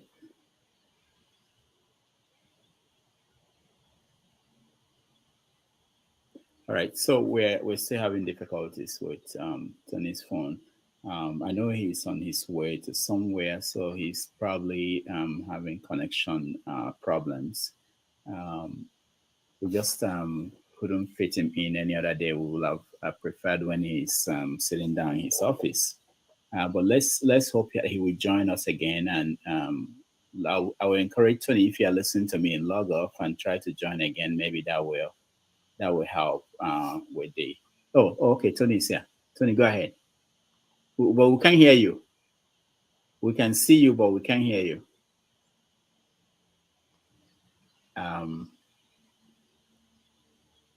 Something is wrong with the connection. We can't hear you. Maybe you can try to join again. Try to log out and join again. We can see you quite all right. And so, Nnadi, let me ask you why Tony rejoined, since you agree with Tony and you are in. What don't you think that, like what the comment I read here from somebody, that people feel that you are probably blaming the people for not embracing? And in fact, someone else also made a comment here saying that is Tony trying to wish Nigeria bad, that the worst things will happen so that people will turn around and support Ninas? Is that the approach? I think that he's talking from lack of understanding, and that's what I will say. If you all agree that 1999 constitution is a problem, then can you hear me now? We will have taken a step in solving the problem. I think Peter Obi was being dishonest, wanted to be politically correct by saying 1999 constitution is not a problem. I think it's wrong. Okay, Nnadi, hold on. Okay, Tony is back. Let's see. Tony, go ahead. Yes, I can hear. Can you hear me now? Yeah, good. Okay. I was talking about this question of not being able to sell the message to the masses. Yeah. We sold the message to the masses, but dishonest elements came in, hijacked, took advantage of some of the things that they knew will not do at the time. We are inside Nigeria. We have a process we were driving. We went to those who are fed up with the union to say, if we go this way and go that way, that constitution will come down. If you want your Odua Federation Republic, you can have it. If you want whatever you want to call the Eastern side, that is Biafra, but let us do first things first. Take down the constitution that confiscates our sovereignty. And then we go through the process to where it becomes referendum. It is when we get hold of what we that ability to decide for ourselves that will then decide whether we want to be in any federation with anybody. And if we can't find common ground because of Sharia and feudalism, you can then, everybody, the whole world, at no point will you commit an offense. What then happened was that those who knew what we were doing as the solution to the problem invited Nnadi Kanu to come to sit down with me so that we can put him through what has to be done. All those things were given to him, and then he turned it upside down, went to his radio in London and began to broadcast to those same people that we were working for the Fulani, that they've engaged us to stop them from getting Biafra. And he concocted all kinds of lies, knowing that we were not going to answer him at that point. Because if we did, the system will be more than glad to lump all of us together, and it becomes basis for him just sitting out there and defrauding our people all over the place. That's what happened to that one. It was also structures we set up on ground that IPOB was constructed upon. To this date, many of our people do not know, but there are people present in this meeting who do not only know, they were part of how it was done until they realized they were being misled. That's from the eastern side. I'm sure some of us saw when Ayo Adebanjo went to TV several times to say, we must solve this constitution before we go to election. What changed? That he became the chief endorser of Peter Obi that was going to go to election under that constitution. Dele Faroti made the same thing. You saw Paul Adefarashi when he said Nigeria is a scam. We can't proceed to another election except we solve the problem. What changed that he became mobilizer for PVC? I could call 500 names like that of people who know the truth, but for some reason changed, thereby dissipating our energies that were spent on coming to. They didn't just wake up in their homes and began to say what they were saying. They said those things because we came to them. And when they begin to talk, their congregation, the people who look up to them will begin to drift towards them. That's what happened. Look at the middle belt. Did we not see Jonathan Asake's name on the list of our signatories? Some of our signatories were not the ones mobilizing for PVC. So where did it now become our fault that we did not get the people to follow us? Those who could do some of the things we will not do for the safety of the project. There are things we're not going to say. If anybody is stupid enough not to realize that there's a covert part to this kind of operation, then that stupidity will catch up with that person. But it was not for nothing that those who are carrying weapons all over the country decided to submit to what we were doing. In the days ahead, those who will enforce in a manner that we may not approve of will become angry enough to do things about what they are seeing. We won't say more than that. We will continue on our campaign, on our trajectory. We have a roadmap that is clear, measurable. The only thing is that the collateral damage will be higher because of the dishonesty of people we can identify. And when you hear the names of some of those people, you'll be sorry for the country, for the people of this land. People you thought had any content at all, but they're empty. Some of them general overseers of the churches. Some of them big political leaders, empty characters. They are. All right. Thank you, Tony.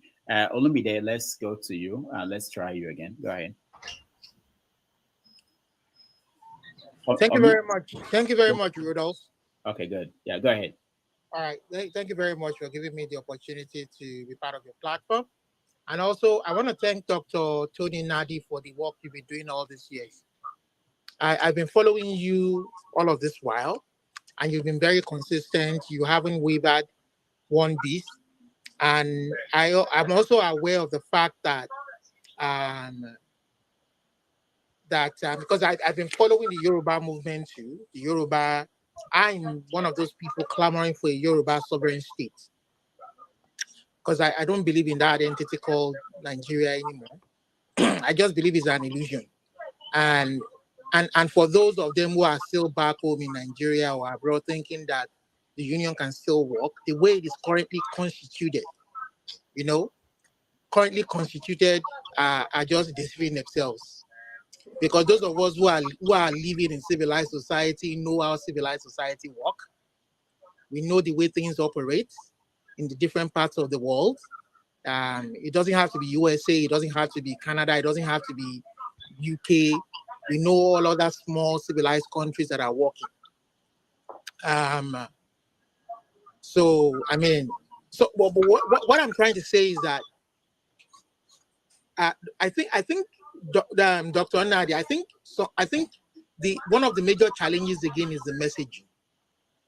I mean, I for those people who are enlightened, who are educated, they get your messaging, they get where you're coming from. People like me, I was led to believe when your group was still working with Professor Akitoye, I was led to believe that you were the fifth columnist.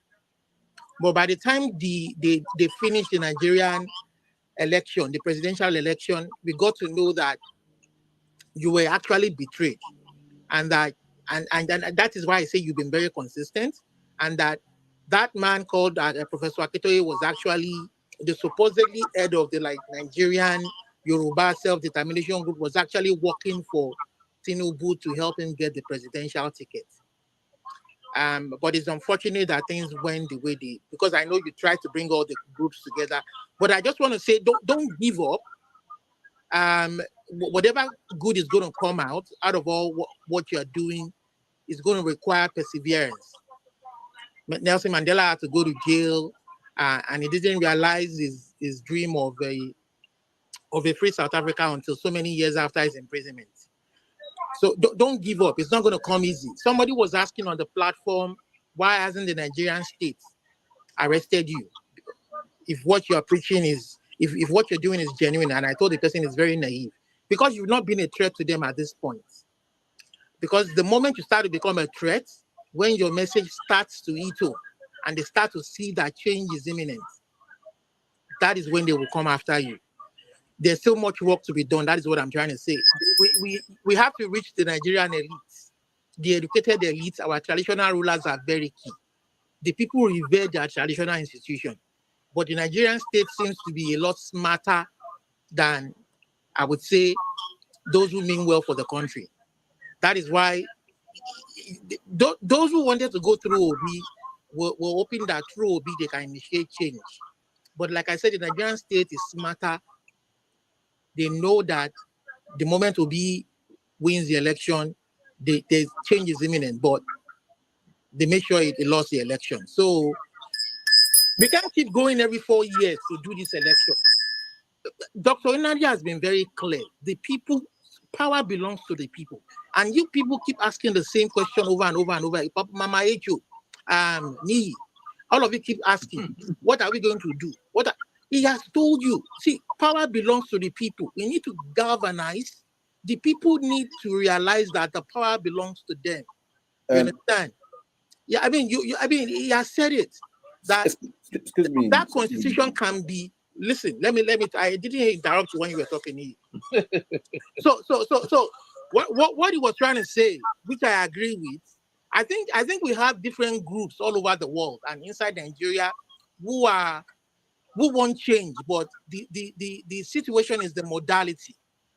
So, Dr. Nnadi, I think that is where your group has to come together and find a way to galvanize all these different groups together to see how we can harmonize what everybody wants. And then two, I disagree with you on the premise of Mazi Nnamdi Kanu. I'm Yoruba. I follow that guy.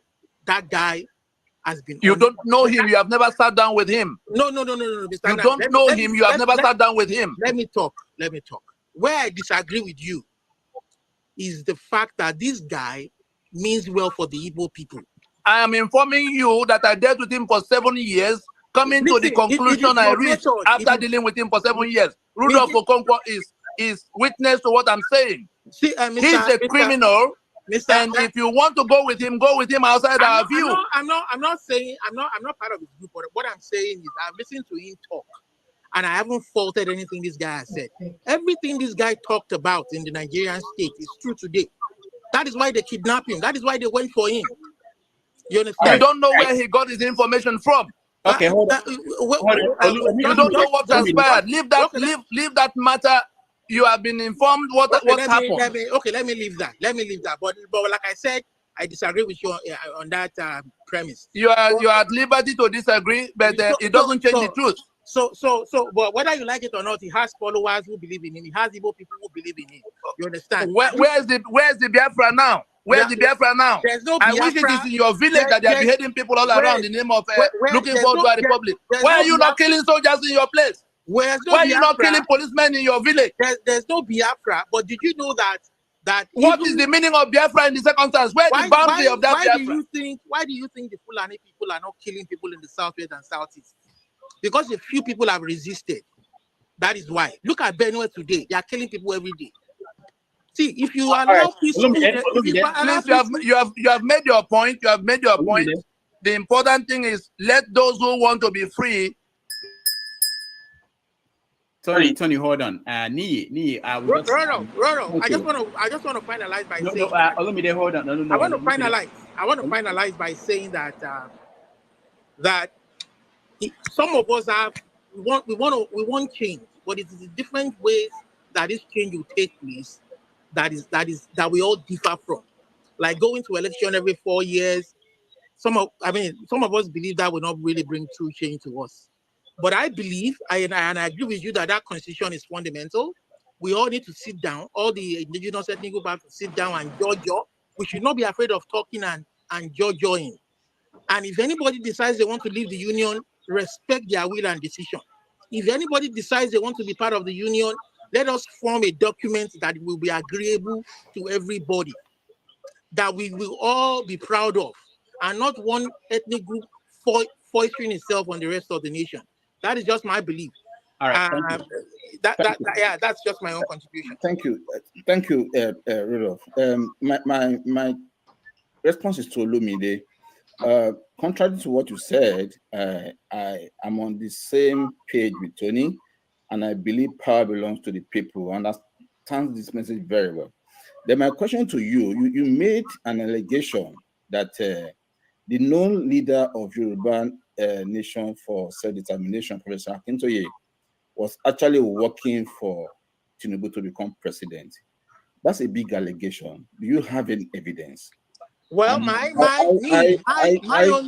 only evidence against that I believe is him coming out to congratulate Tinubu after he won the election, after they declared him winner. He came out if there's video online to come and declare for him coming online to congratulate Tinubu. That's enough evidence that it was working. And there are so many evidences online. I follow the Yoruba movement. There's a split now between the Yoruba movement.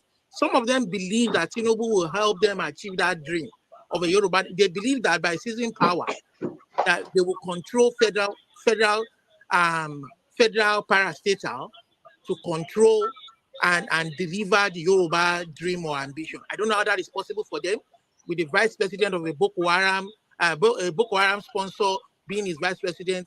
So there are some of us who believe that the war that they are afraid of, instead of them standing up and speaking at the Yoruba elites coming out with all the Yoruba traditional rulers and elders, joining forces and joining hands with those who mean well, other ethnic groups in Nigeria to say, let us have a round table talk now and discuss the future of Nigeria before any election. Rather, they thought by going to election, they will achieve that change. That is where some of us disagree with Tinubu and his gang, and we believe that Professor Akintoye at some point changed his mind and supported him on that struggle. The evidence is so much. That is why he was part of NINAS. That is why he left NINAS too. All right. Was part of Tony's group. I think I disagree with you, but it's fine. It's opinion. Well, I've been following it. That's your opinion. I mean, Tony too will be a witness to that. No. If I may chime in on Olumide. Hold on. Tony is back, and I want us to continue the conversation. But let's welcome Masker, please. Go ahead. Okay, I just want. Go ahead. Okay, I think we'll stay here. Go ahead, Master.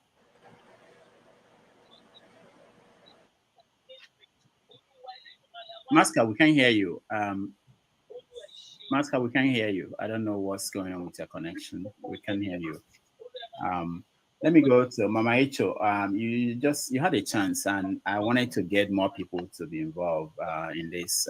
So go ahead, but just a question, please. Tony, I think I want to disagree with you that people who are oppressed knows what you are just saying. You had meeting with a group of people that you think they are representing the people because of who they are in the society. And all the people you just mentioned, you feel they have the numbers and they are representing these people.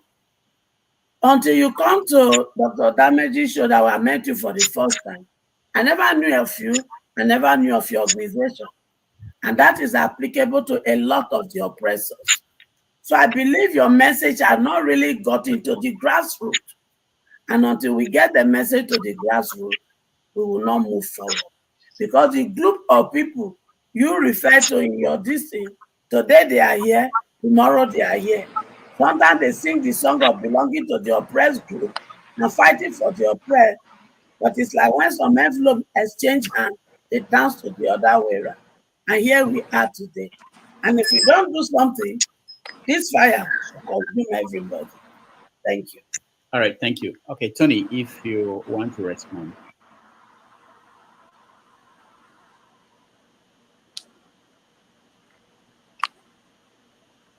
Tony, can you hear me?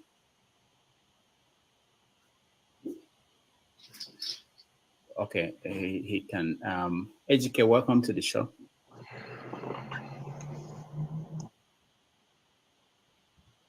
Ejike, do you want to make a comment or you have a question for Tony? Can you hear me now, Dr. Damages?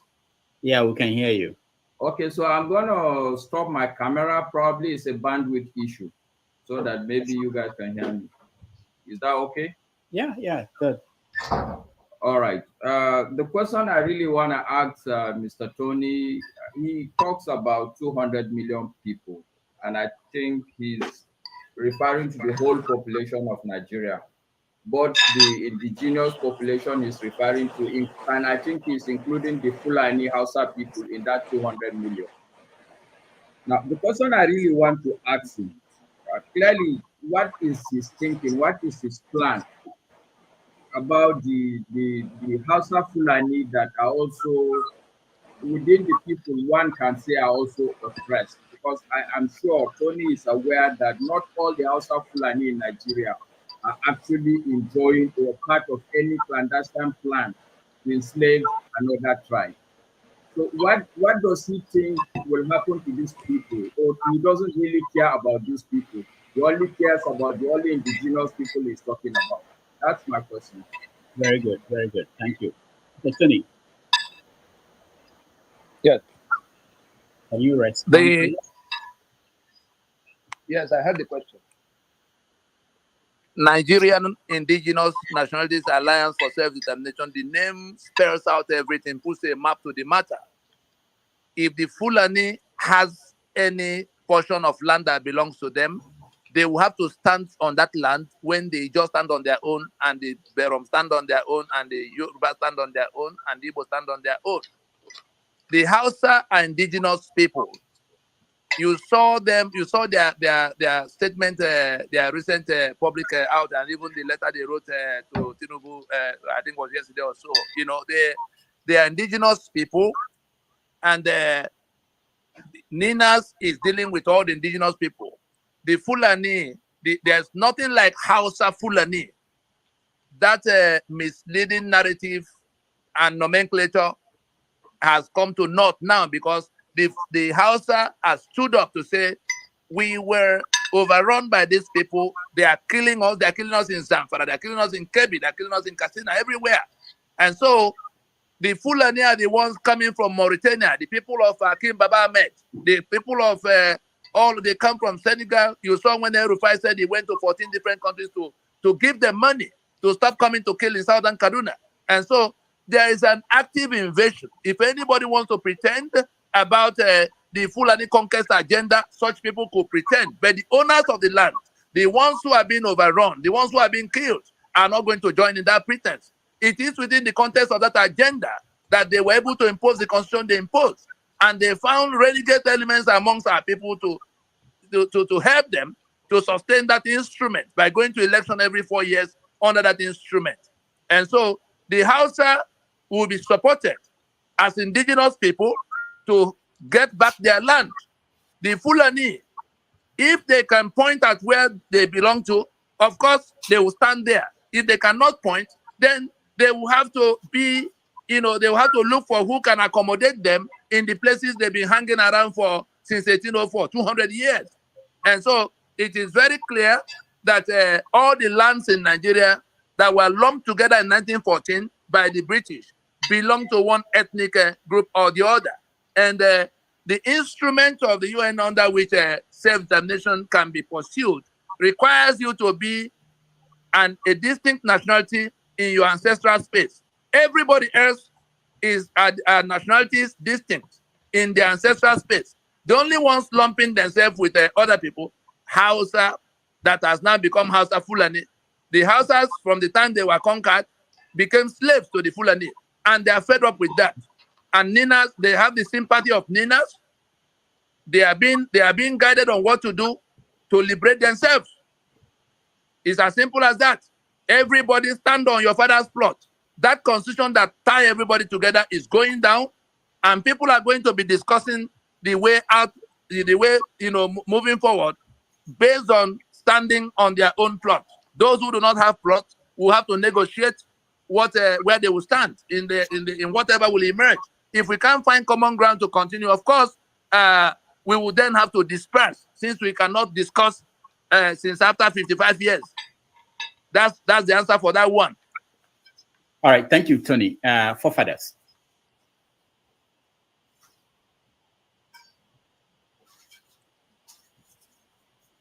Forefathers, unmute yourself. You're muted. I'm not. Forefathers, go ahead. We can't hear you. We cannot hear you. Oh, all right, Forefathers. Okay, Forefathers, go ahead. I don't know why I'm muted. It's interesting. It's not showing that you are muted, but we can't hear you. That's odd. You may want to go out and come back. If you can hear us, go ahead, ask your question. Who's next? I think Mama Echo, you wanted to ask a question. No, she did. We can hear Rudolph clearly. Oh, you can hear him? And I can hear you. Yeah, but I couldn't hear Rudolph at all. I cannot hear Rudolph, but I can hear you.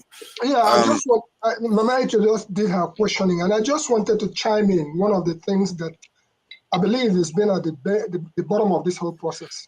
If you declare Biafra, I will declare Oduduwa. This goes to Tony, because I'm clear-eyed as far as this issue is concerned.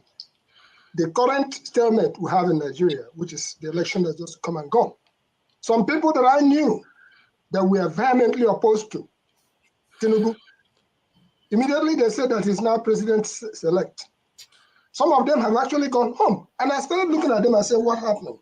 So until the issue of if you declare Biafra, I will declare Oduduwa as major force. I'm now seeing it coming in the form of if you declare IPOB, I will declare what's the name as Kobo. And I haven't quite pinned down what is coming out of the middle belt. So maybe Tony can address that, because until that particular block of betrayal is pinned down, we will continue to go like a merry-go-round. What do you have to say to that? Please, moderator, what was the question of the lady? I didn't hear her. All right, so I'm back. Can you guys hear me? Yes. Yes. Okay. All right. So so Tony, I don't know if you had what Igbo Basics his question, but I think I want to go to. Yes, I heard him. I heard him. I was just asking about so I could check the two together better. Let me treat the last one. The question of betrayal and non-betrayal, these are renegade elements from all the sides. The rest of the people, what we need to do now, even now with the election that is now in lockdown, we told them not to go. They've gone, they're in that lockdown. What we can do to overtake them in that lockdown, since they were doing it in negation of what will solve the problem. They all know more than you do that the constitution is the problem.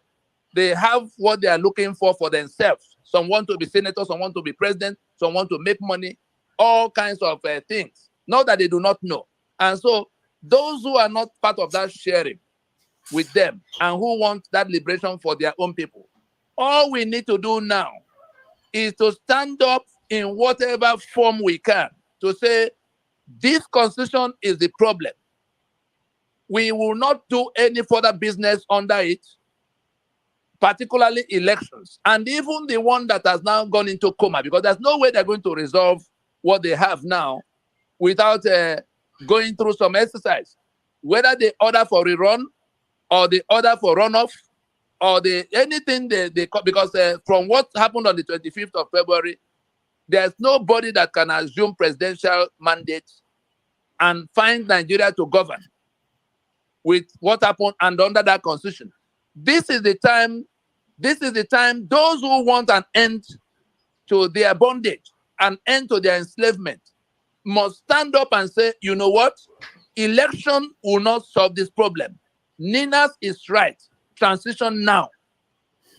If we launch that, if that campaign were to go on now, this election will be overtaken. That constitution will fall to the ground and we will go into transition. But if everybody sits back in their homes and hopes that a few people will go and behead the monster and bring home to them, of course, those who are holding all of us hostage will continue to, have their way, because these hundreds of millions, almost 200 million people have decided to be docile, many of them decided to be dishonest. What is there in saying, when you say Ninas is right, it means you now have embraced that proposition for shutting down any further business under that constitution, including the union that it forced on all of us. That's what happens to it. That is what will bring these people who have been carrying on in brigade to their knees. Is it too much to ask people who are being killed, people whose assets have been seized, people whose future have been sold? Is it too much to ask them to stand up and say to the hearing of the international community? Because that was what we told them was going to happen. That our people have rejected this constitution. They are going to say they won't go to another election. There will be a logjam that will now need to be resolved by referendum, because that's the only way you're going to resolve the referendum. The logjam has happened. What are we doing with that logjam? We are waiting for court, forgetting that it is their court. Like we were waiting for Yakubu, forgetting that it was their institution. How many we said let's not go to election? We went to election. We saw what happened with the election. At the time we were telling them this thing will go this way, they didn't believe. Now they are pinning their hope in the courts. What will court do? So is it not their institution? Tony, all right, hold on, Tony. Fofadas, do you have any questions for him, or should I go to I disagree. Hopefully, I don't. Okay, let me ask. Let me ask this thing. I think,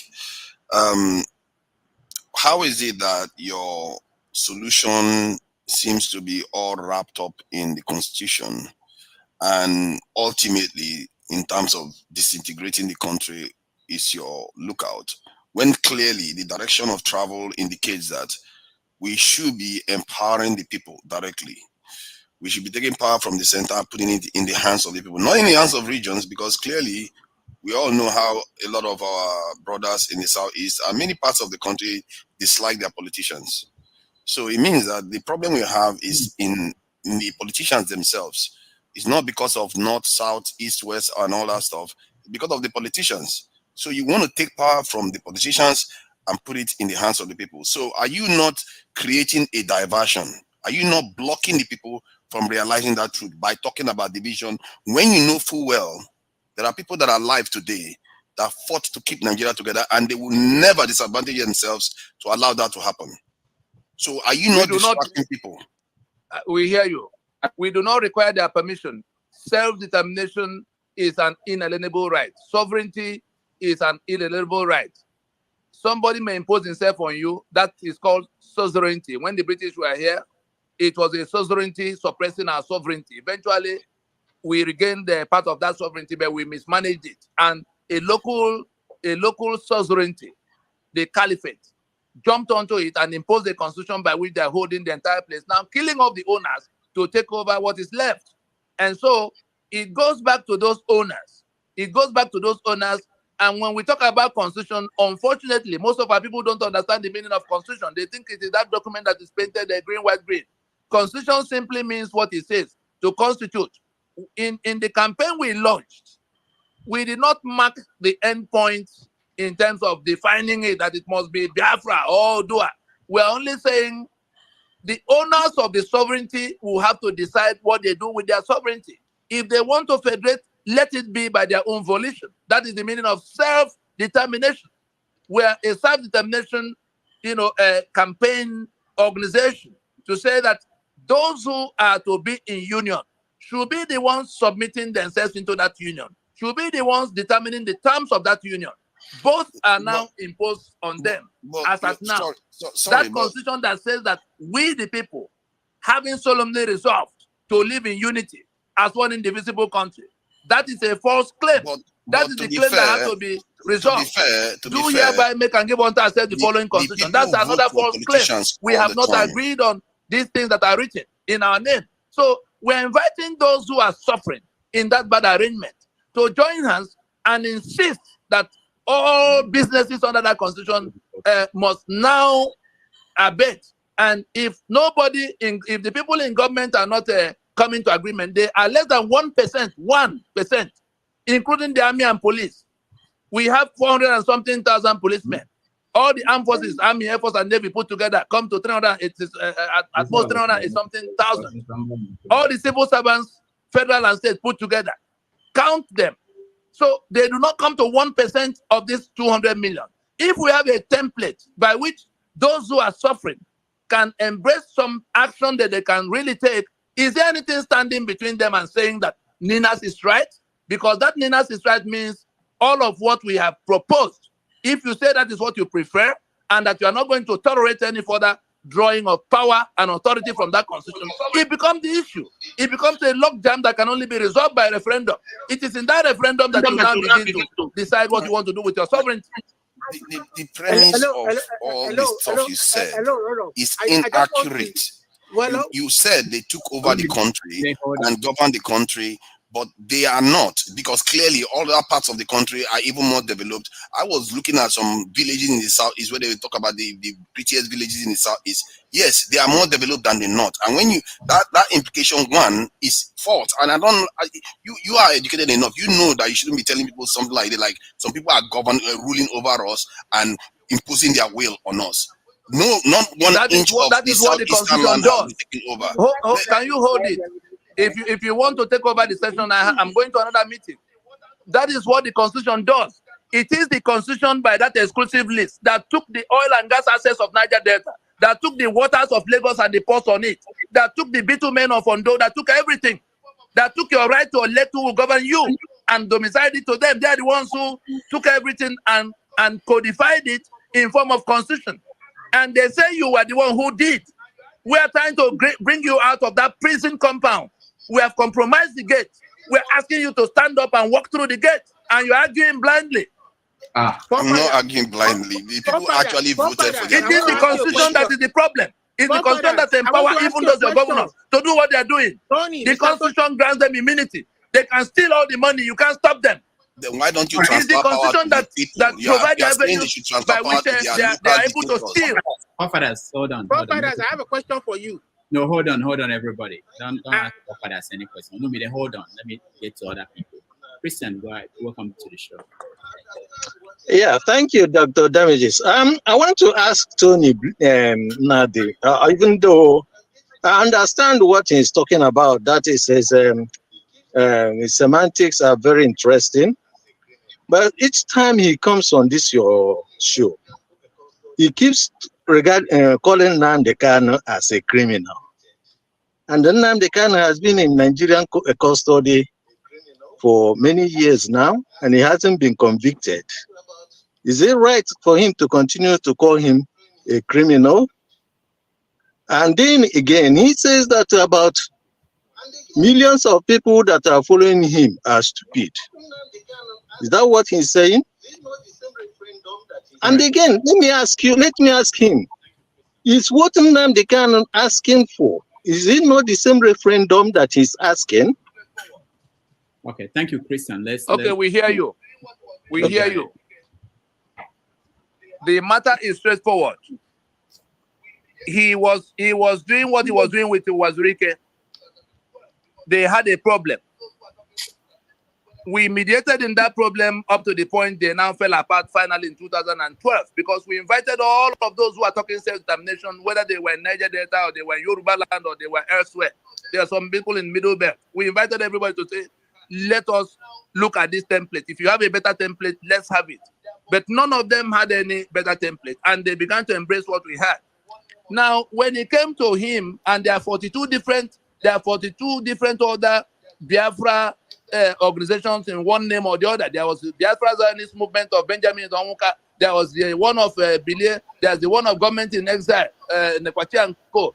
And so we engaged every one of them to say, what do you mean by Biafra restoration?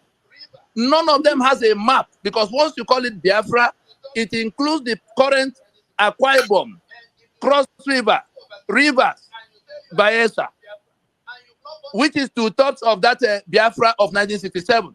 And if you sit overseas and you say you are restoring Biafra, and you've not gone to talk to them like we went to talk to them to say, we have a common problem. Let us solve it this way and that way, and embrace it. If you doubt me, get on YouTube and see the solemn assembly of the peoples of the Lower Niger, so that you could see the leaders of the agitation from across that entire space under one roof, adopting what they were going to do together.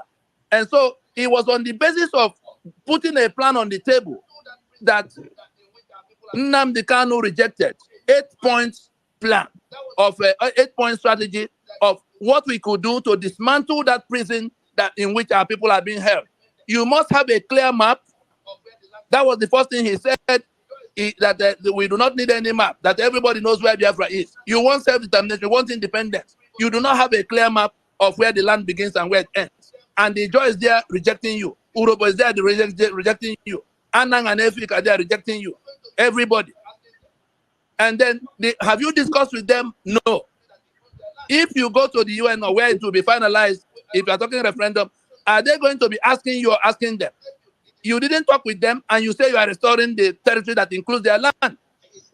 What is your strategy about the constitution that that enslave you? It is that constitution that makes you the slave you want to escape from. And it seems to me that what you are saying is false. Let me come through. All these things are things that were discussed, and it turned out he had no alternative. And disagreeing with you does not mean that he's a criminal. Even referendum, if you allow me, you've asked your question. If even the referendum he now has become the champion of. My questions. I want you to give me where he becomes a criminal, not disagreeing. He became a criminal because he went on air to lie to the people who are listening to him that we were working for the Fulani to prevent them from getting Biafra. He became a criminal because he was building on falsehood of saying he had gone to meet Putin, he had gone to meet Trump and all the people who would decide. He has never had any meeting with any foreign government in that manner. Not to this date. If you find any evidence of any meeting with anybody in the U.S. government, in the European, in the UN or elsewhere, I'll be happy to see that because I can inform you authoritatively that there was no such. All right. And people are being killed in Aba on account of those false claims that Biafra is coming. No Biafra is coming even in 50 years. It is on account of the killings that are happening, some of which he ordered. Tony, that we say he is consciously looking for something else that is not liberation for these people, because the progress And the we have federal made. government has never convicted him of all these things you accuse him I'm of. reporting I'm not telling you what government said he did. I'm telling you what transpired between us.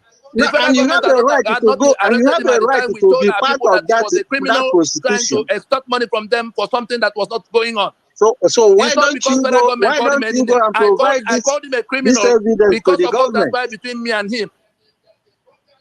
No, right. I'm curious why you didn't go and provide this evidence to the government of his criminality. I'm not. They are like two. They are two fighting. There's a broadcast where we address the two of them. The Nigeria as a criminal enterprise is in its own wrong. What Nnamdi Kanu did in the name of Biafra restoration is in its own wrong. We address the two. We have to address the two to say, you guys are killing people all over the place. You trying to sustain Nigeria. You trying to do an import and a Biafra that was a phantom Biafra. Other people to be able to say their. All right, Christian, thank you. Let me go to Mike. Mike, welcome to the show. Oh, thank you, Dr. Damages. First, I get confused a lot. I wonder why a lot of Southeasterners tend to push back with Dr. Tony, because I've followed Dr. Tony for years, and to me, out of agitations that come out of the Southeast regarding, because I've never been clear as far as what the South people want from the side, whether what Biafra is, what this and that is. But he's the only one I know that's always been clear and precise about what he wants, where I can't say, okay, I'm confused, And when it comes to talk to others, because of course the others are agitating as well, like they want different country and things like that. And they find it easy to work with them. Like when it comes to the Yorubas, they find it easy to work with us. When it goes to the South Side, they find it easy to work with them because he's clear about what he wants. You understand? He makes it clear. He's not trying to. He doesn't give us the deceptive rhetorics that would just get us confused. And I believe if the Southeasterners would have put the same kind of energy they put behind him, behind him, I think we would have gotten somewhere by now. To be honest, we would have at least got some. Now, but the only part that I want Dr. Nnadi to explain to me and also make me understand where I think I disagree is that, as far as constitution goes, like people don't make throughout the history of the world, I've never seen where the people make constitution. It's usually the powerful people that make the constitution. The powerful of the society are the one that comes together to decide the constitution. There's no way they go to the people. They don't even, and the only way constitution can be changed by any other person besides those powerful people is when another group of people become more powerful and topple the powerful people. Then they can change constitution. But as far as constitution goes, the powerful will always be the one to make the call. And besides, there's even no way they can even say they want to sit down with the entire ethnic group to say, okay, how do you want constitution to be? So that's where I think the constitutional approach, yeah, it's a good way, but is it possible that we can use the powerful people to change the constitution? Yes, but the only way we can do that is to work with our elected officials to make that happen. But as far as just agitating it and calling it, I don't think they will listen to us or even get to that point. So that part is just where, I think, maybe you should re-strategize, Okay. Let me explain to you. Let me explain to you what it is. Constitution making is not the business of people in government. Have you ever heard about memo and articles of a company? Okay, maybe it's off.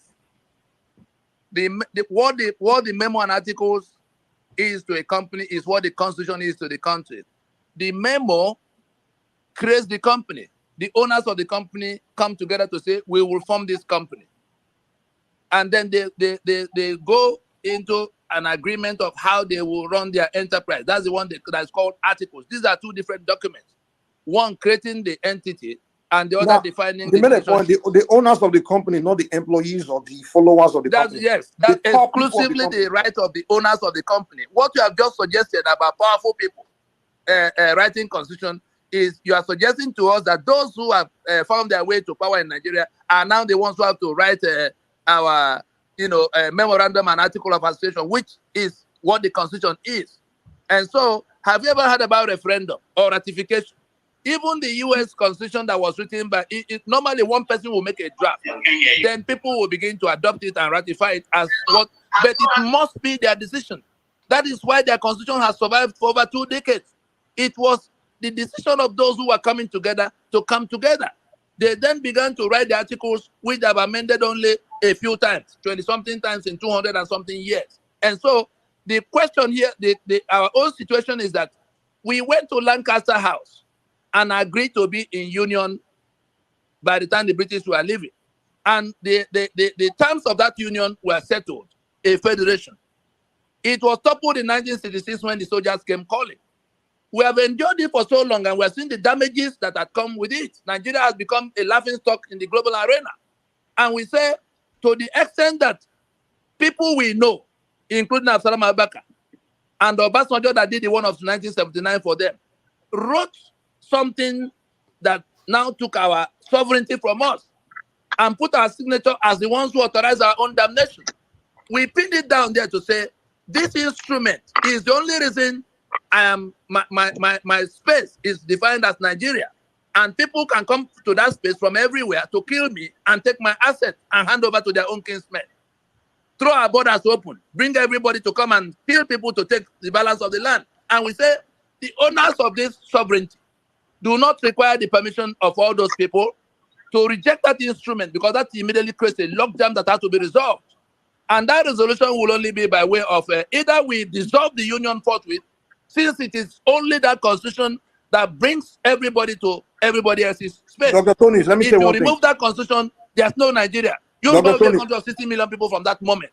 Dr. Yoruba Tony, will have guns in their hands to defend themselves from any Fulani that comes into their space. As it is for Yoruba, so will it be for Igbo, so will it be for Ijo, so will it be for Berom. And so it is that constitution that creates all these conditions we are trying to escape from. And since they put our signature on it, we say we didn't make. We're only asking those who are suffering, whether you are being killed or your assets have been detained, we're only asking them to stand with that decision. It doesn't require anybody in government. It doesn't require any powerful people. If we create the condition that collapses the constitution, then we go into a meeting for how to resolve it. But if we can't work with a plan, they will pluck us out in bits and pieces, as we have chosen to go. Those who want to do PDP, those who want to do it. The power to make constitution is beyond the powers of National Assembly and government. Tony, thank you. Dr. Damages. Hold on, everybody. Hold on. Let me get Justice. She's been trying to join several times. I just want to say, Agui Ronsi was the one that first made the constitution. You are wrong. You are wrong. You are wrong. You do not know what you are talking about. So I just want to ask Dr. It Tony. was Gowon.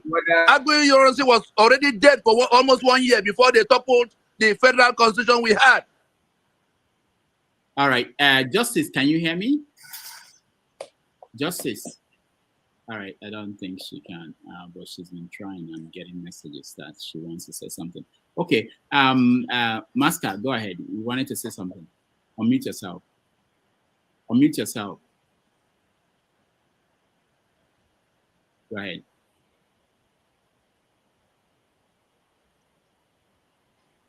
We can't hear you, Master. Okay, Mike, go ahead with what I think you have a. Yeah, I just want to say, I mean, Dr. Tony, I think we all remember what happened. You know, the constitution we had from independence, which everybody kind of agreed on. I mean, they came together, the different regions came together to actually draft that constitution. And even this referendum you're talking about, referendum was part of that constitution. And that referendum was what the Midwest, they used to create a Midwest region from the Southwest, the whole Southwest. And we all know for a fact it was when Aguiyi took over that he changed that constitution. Can you hold it there so I can tell you what happened? Go ahead, Tony. Soldiers in the middle ranks decided to topple the political order. They didn't get to government house. Nzogbu and co. Aguiyi was the most senior of the military officers. He was a general officer commanding. It fell on him because the government had been decapitated. The federal government and two of the regional governments everywhere. The government had lost its composition, and so the Aguiyi as head of the army had to step in with his colleagues to stabilize the situation. He appointed 4 regional governors, to become the military council that will decide as supreme military council that will now take over the functions of the decapitated federal government and the parliament of the time. Decree number 34. Decree number 34, the one they cite as did not touch the structure of the Federation of Nigeria, because those governors that were appointed still went to their regions and were in charge of their regions. The only thing it did was to create a temporary, governance structure that was now being done by the military in place of the civilians. And the problem that led to that collapse of January of '66 was between the regions and their ethnic, there are all kinds of things that they were dragging. The same kind of thing we see now, where one side wants to prevail over all the other sides. It was only in May of 1967, 27th of May, by decree number 14, that the structure of the Federation of Nigeria was tampered with for the first time, where the 12 states were, the 4 regions were broken into 12 states, and the federal government began to take over the assets of those regions. Ironsi was killed on the 29th of July in 1966. The events of January happened. He tried to stabilize, and then they killed him 6-7 months down the road. It was in the May of 1967, the 27th of May, by decree number 14, that Lieutenant Colonel Yakubu Gowon broke the 4 regions into 12 states. That was the day Nigeria departed from the federal structure that brought us together. The temporary arrangement of military, holding the situation together to stabilize before they go back to whatever else will happen, did not tamper with the regions and their structures at all. It was still a 4-structure federation, 4-region structure of a federation.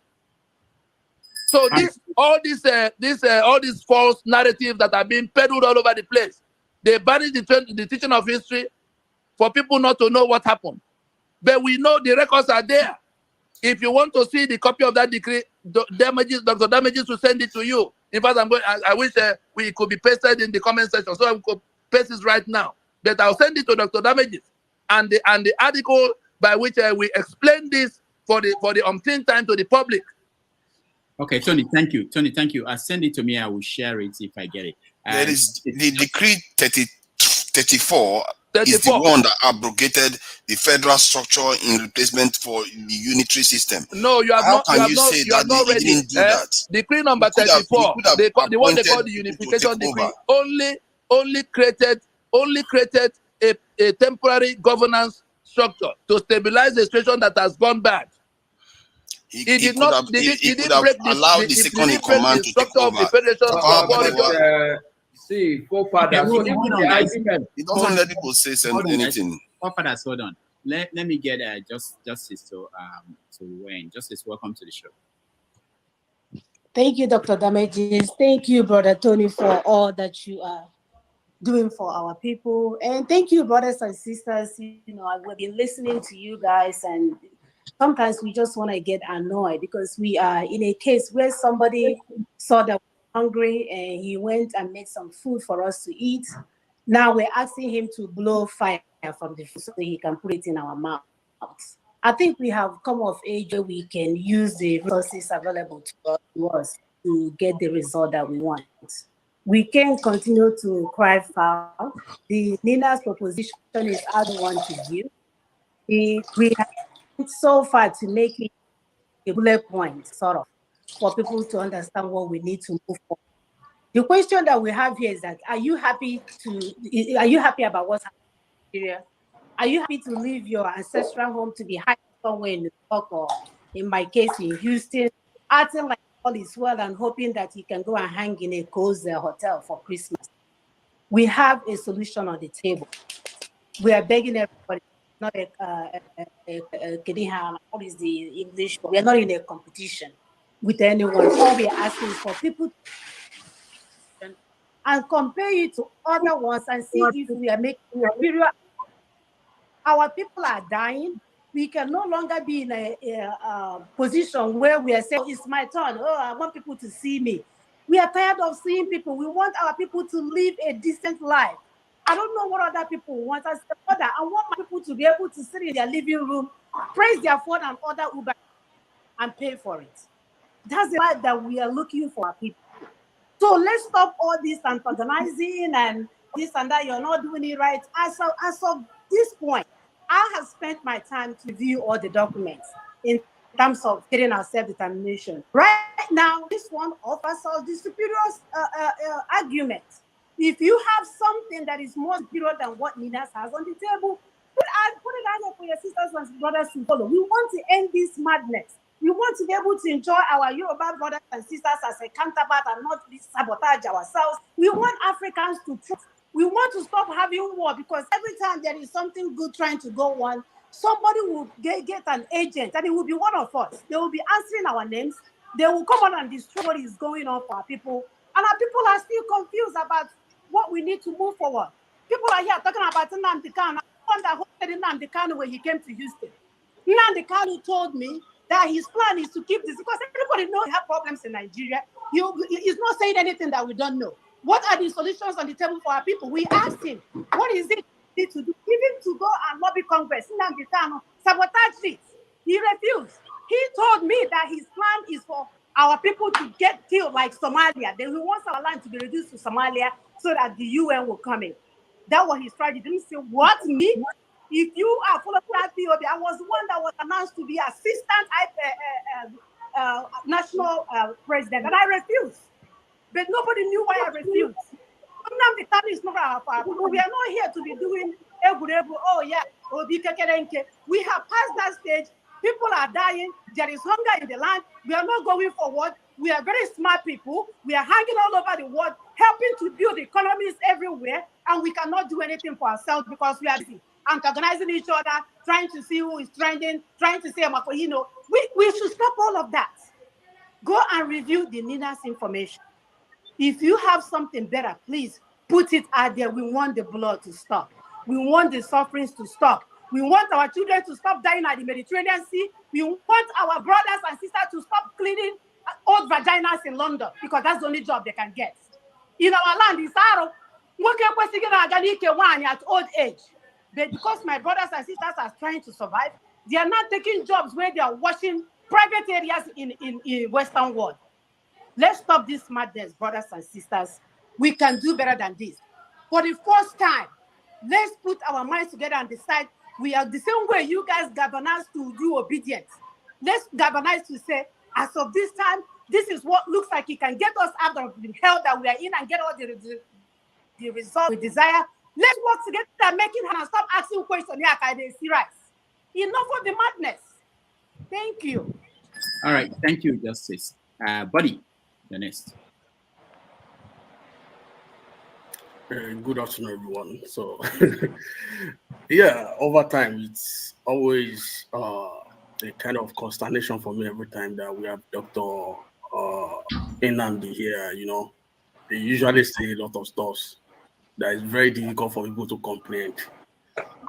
So, over time, his approach at times is a kind of, it makes us to pushing us away, because this forum for him should be a kind of advocacy forum to tell us what they're actually doing. They've been on it for more than even closing to 20 years now. What progress have they made? the same accusation is passing on people that hold on to power. The same accusation is on his neck too. Because he wasn't voted for. People are right there at the National Assembly as of representative. People voted for them. They have the sovereignty of the people. That's why they are the constitution that is talking about that. Oh, the constitution might be 40. I agree with that considering. Let's assume people that are there right now, let's work with them to fashion out a new constitution. I think that will lead us to somewhere. Rather than like say, oh, we want to dismantle everything. If we say we want to dismantle everything, I suggest to you here, it will be like a broken pencil or a broken chalk. Once you throw it, everything will continue to be breaking. So we have to be very careful what we call for. At times, this constitution renewal of a thing or the new constitution might not even be a silver bullet. Might not even solve our problem. We could remember the case of South Sudan. They clamor for a sovereign state. What happened thereafter? That's the question we should be asking ourselves. What next? When we broke everything down. Dr. Nnadi shouldn't be the one to come over here and say, hey, there's nothing like Hausa Fulani. It's for Hausa Fulani to tell us that. We shouldn't advocate. The last time I was there, I told them that people he's working with, they didn't have that sovereignty, that authority of the people. He came there, he mentioned of Dr. Professor Banji Akintoye.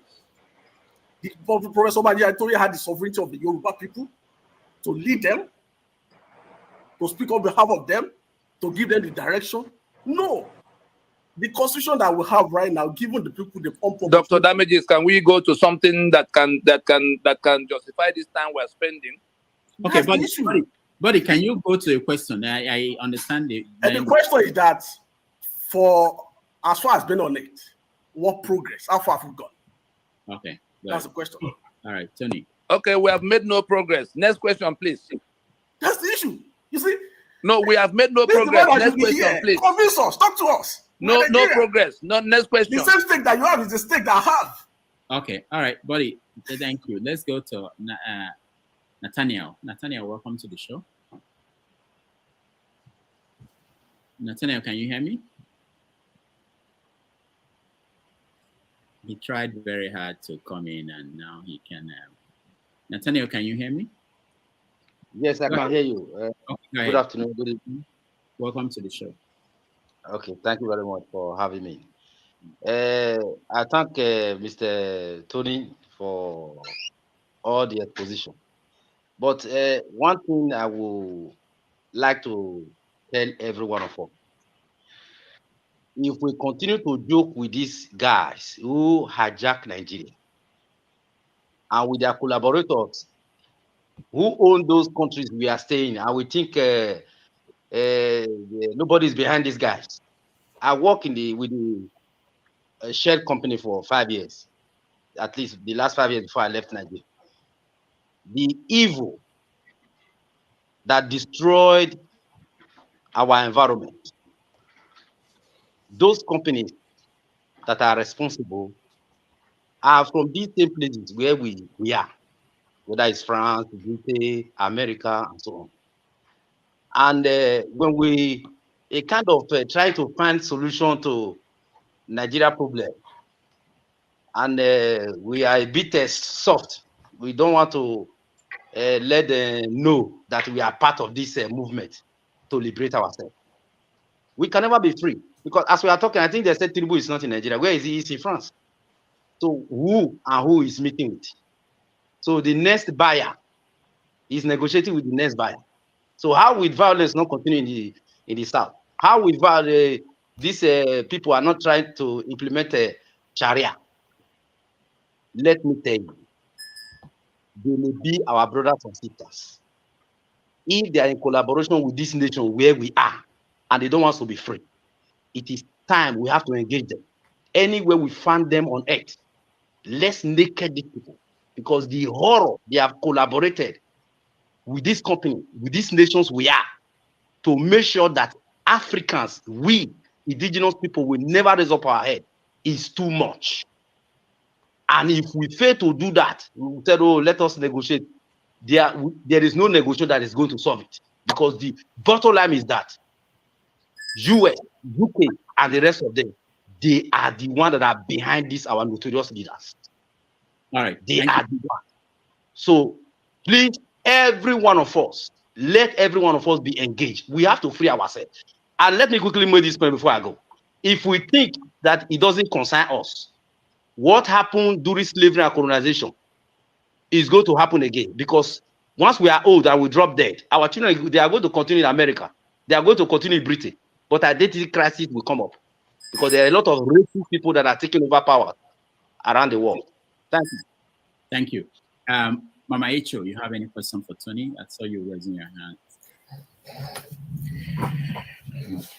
Tony, my question to you is this. If you have the power and if you have the authority today, what will you do for us to actualize what you are bringing in our front? Thank you. So, Tony. Whatever will transform immediately to a transition to solve this problem. For instance, election has happened. Everybody is saying, I won, I won. Some are mobilizing to go to recover mandates. The ones who have been announced are mobilizing to go to be sworn in. Atiku is there drawing his own block. If we decide to stop all of them, because whoever emerges amongst them is going to swear to defend and uphold the apartheid constitution that make us slaves. And so we can stand on that ground to act together, to say this constitution cannot be basis of any governmental power or authority, cannot even be basis of union. We have to make them see that we will not remain in this union defined by this constitution, or continue to take instruction from people who are drawing power from that forgery of an instrument. Once we do that, it will be a logjam situation that will now, of necessity, have to be resolved by referendums. And if nobody is coming to the mechanism of resolving it, we will go unilateral, because on account of the collapse of that constitution, guns will be in our hand the same moment. For the people who are saying, no, we need gun, the shortest route to having gun in your hand, and we tested it out when we sat down with Autumn. Autumn asked me, what do you say we should do? I said, send a bill to your state assembly. Let them pass that bill, sign it into law, and issue firearms. The constitution that forbade you from doing that is what we have defeated. He did it. You saw when he rolled out the military, the force they formed to begin to defend their people. Of course, because the other people who were supposed to replicate the same thing, the other governors who were told the same thing in the same period, he was isolated. They surrounded him 360 degrees. So, Tony. So that's what we need to do to stop them, to say to the hearing of the outside world that we're no longer going to, recognize this instrument as basis of union and basis of democracy or anybody coming to govern us. If we're not willing to do even that, because it offers us the protection we need from their gun. Tony, let me reframe the same question, but somebody else asked it a different way.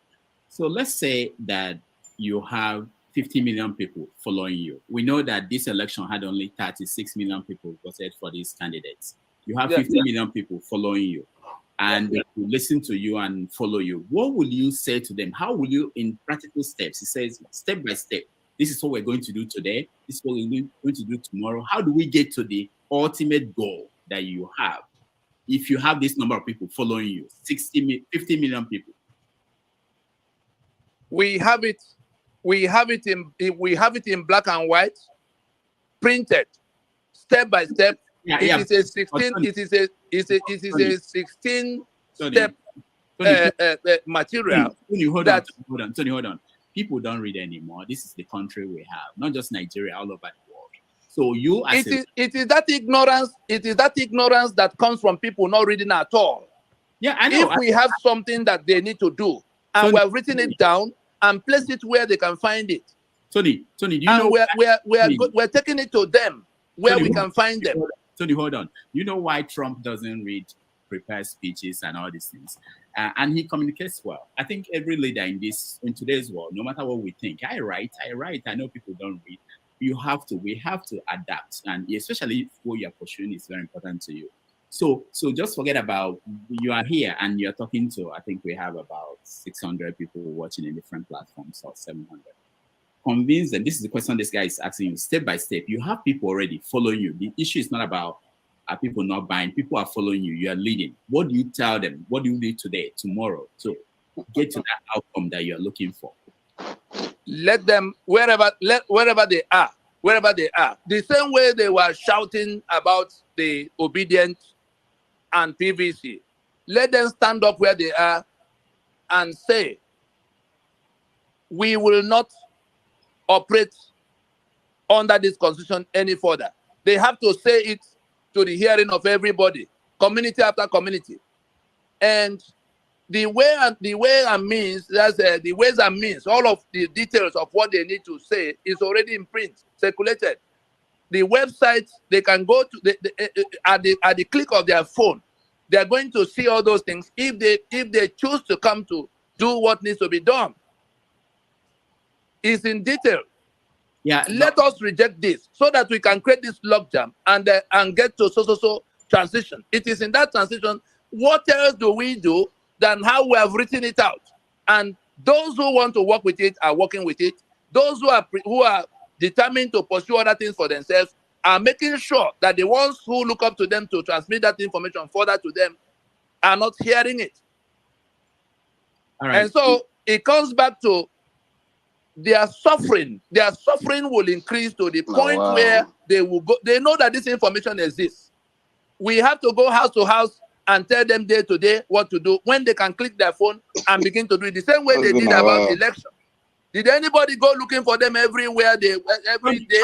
Tony, the parties, especially the obedient movement, they had groups meeting. They had people they sent out to local areas, and they went and talked to people. They didn't do it from a central place. They didn't just write something, and people were mobilized. So is that not necessary? We went out mobilizing people.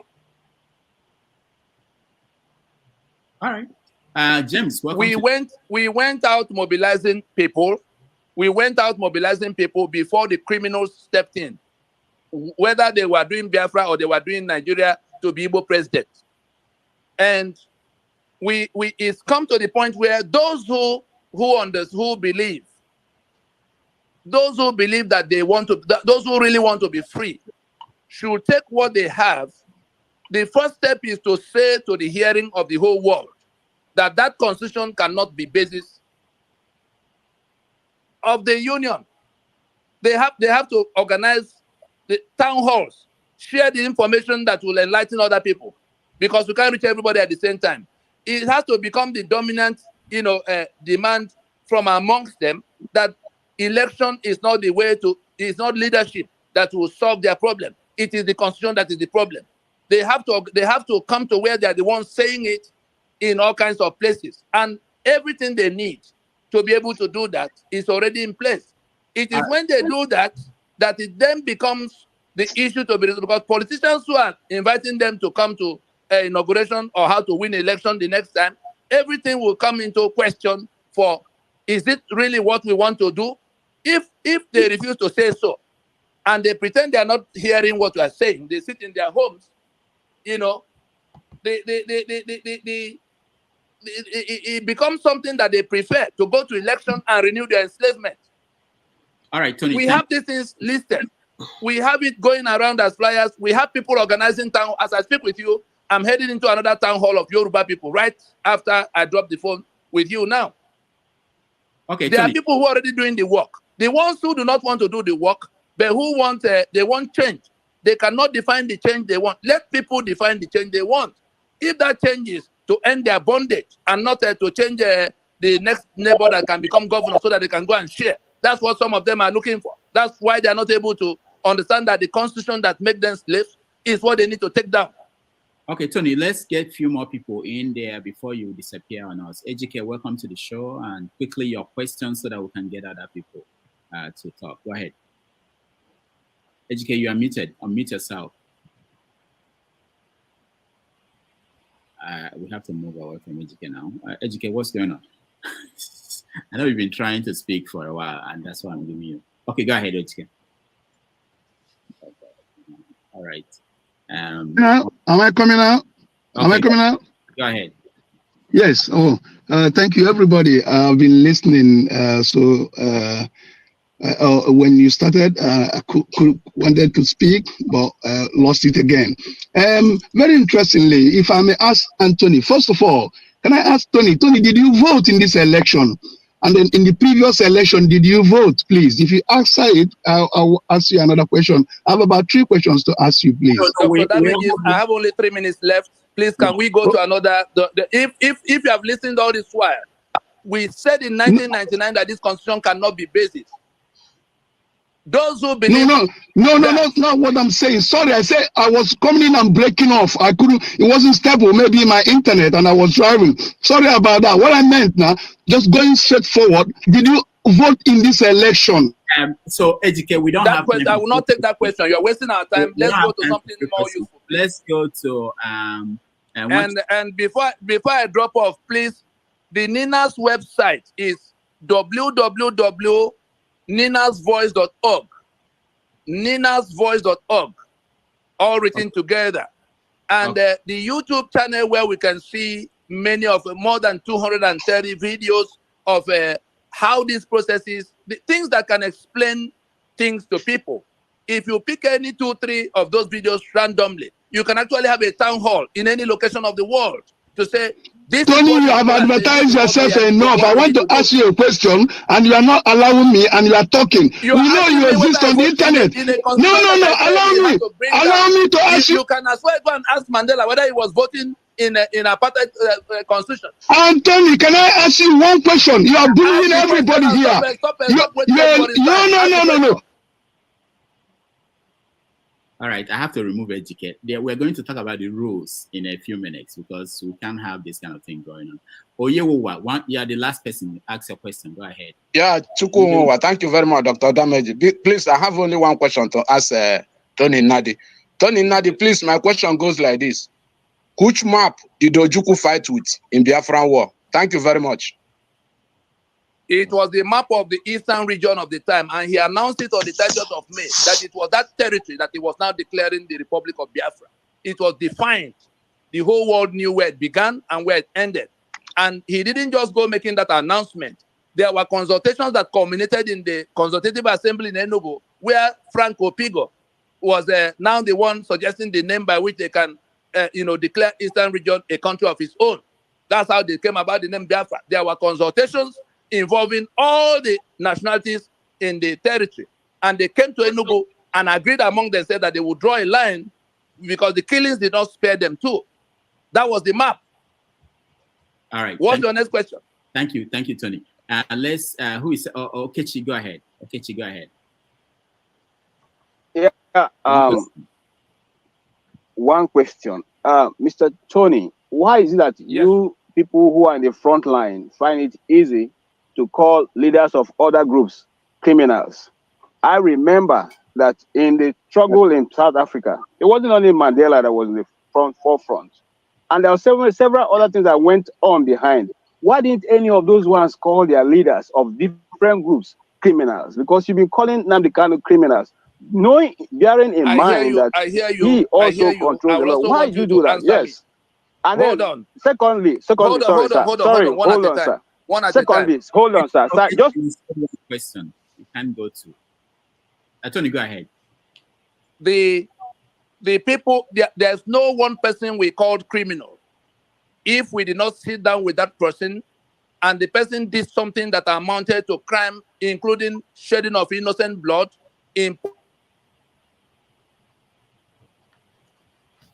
all right.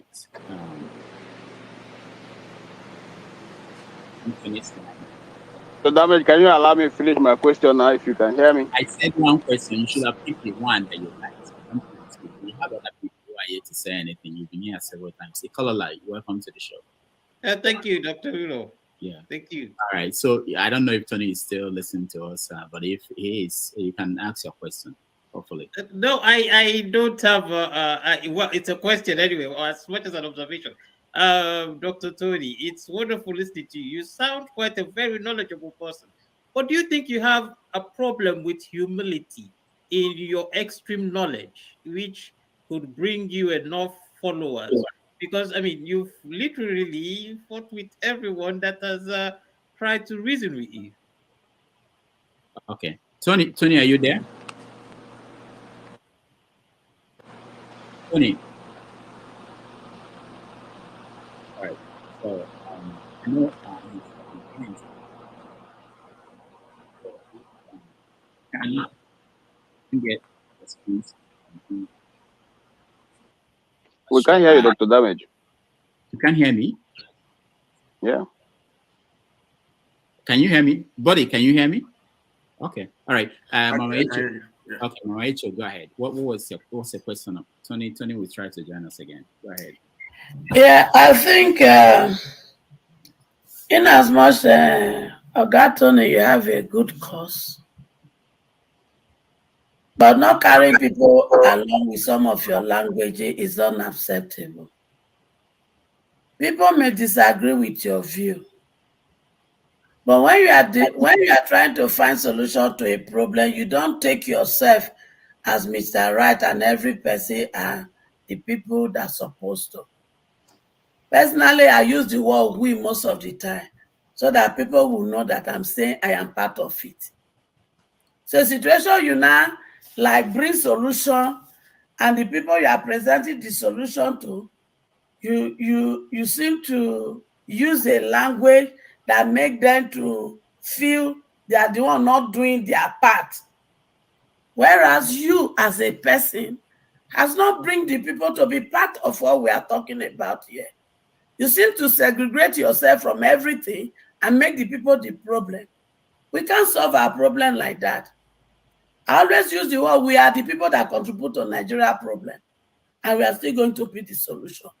So when people disagree with you because they are coming from a different thought and you call them criminal, you won't solve this problem because these people you call criminal, they still have another group of people that believe in them and they are going to be part of the people that will work together. So I will say every one of you that have these groups you lead, your group, Nnamdi Kano's group, Samekpa group, Mayegu group, everybody, we have to find a way for us to work together because we are all feeling the brunt. And we all need to work together to solve this problem. So let us not be calling some people criminal, this and that. We have a different view. We are looking at the problem and we are looking at a solution from different angle. So for the fact that we are looking from it as a different angle does not make these people criminal. Even some of the things they do may have criminal minded. I know most of my children are into Yahoo, but if you see me defended today, you will think, oh, I don't know they do all these things. But the truth is this, we have a problem that we need to approach holistically. And in doing that, everybody needs to be involved. So for all these different group of people you have issue with, I think it's better we humbly bring them together instead of trying to be arrogant in the way we address them. Thank you. All right. Thank you. My assumption is that Tony has to go, but let's have a recap of what's going on. His people are watching, and the organization, I know that they are watching, and many of them are here. So, okay, go ahead. Okay, now just to complete what I was trying to say, you see, we must come to a place where we are mature enough to be able to handle someone else's view different from ours. And I give an example of myself.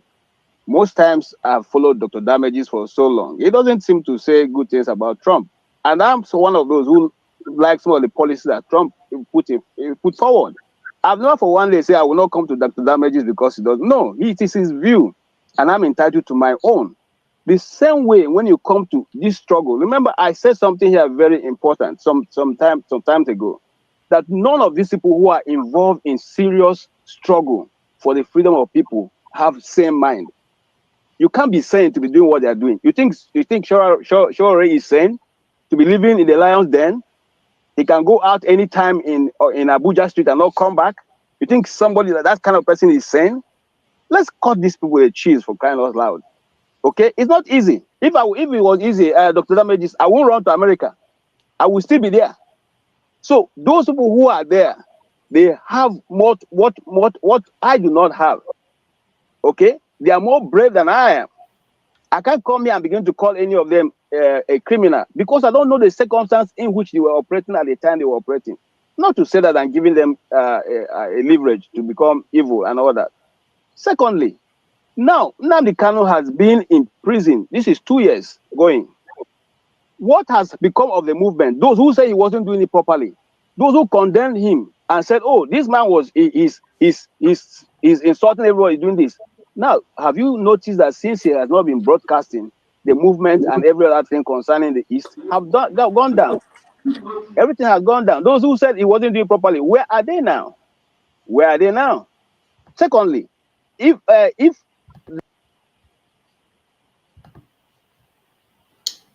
All right, our people. Well. It's been a day. Yeah, it has. You can say that again. But I thank God that we're able to, from time to time, to go out and talk to all these, like I'll call, like, schizophrenics, in the society, you have like 25% of schizophrenics out there in the public. I And see we have them. more. We have more in Nigeria because Nigeria is a crime Yes, center and a crime center and a trauma center. So you see exactly. more of that. When we say Exactly. 20%, we're referring to normal society. Exactly. So it's understandable that in Nigeria we have up to maybe 80%. So we are not surprised what we are getting. And this, one of the signs, the symptoms of this disease is that you can't even comprehend anything being said to you. You will listen, but it's not entering, you're not understanding. So we don't, sometimes when we go for this engagement, we're not actually expecting them to understand some things. But we are believing that there will be few persons that are not even asking questions, because the people that are not asking questions are understanding. So few of them understand, and each of them, each time we go out, we get a percentage that will say, "Oh wow, is this what is going on?" And they brace it and go. So the broken heads will continue to be there until we finish this project. So please don't think that we're expecting that miracle will happen. No, we are not Nigerian church fake leaders. We don't believe in such men. That's why we're on the ground working. The people that are pushing this project forward, you don't see them on social media. They don't even have time for social media, because what we are doing is more on the ground. These ones that have run out of Nigeria is not safe for them. They run out. They stay in Nigeria, they're staying outside Nigeria, loving Nigeria. Is that not hypocrisy? So that's where you're seeing most of these people coming from. And they'll speak big English and say all the things they're saying. What we're telling our people, that we are not moved by what they say or the type of reasoning that they speak. And one thing we're telling you also, for change, we don't need 100% of the people. There's one formula that Sister Nnadi was mentioned in one theorem, whether it said about 500,000 people, that you don't even need up to 1 million to have a change. So we know what we're doing, and we know what we want the people with those that can think and reason, that are really in pain, suffering, to embrace this, and then we'll finish up what we are in the final phase. You can imagine all these people didn't know, but the work was going on. And we finish from phase 1, phase 2, phase 3, phase 4. We are in phase 5, the final phase of Nina's project. So can you see that it will happen? Whether you understand it, you believe, or you don't agree, it will happen.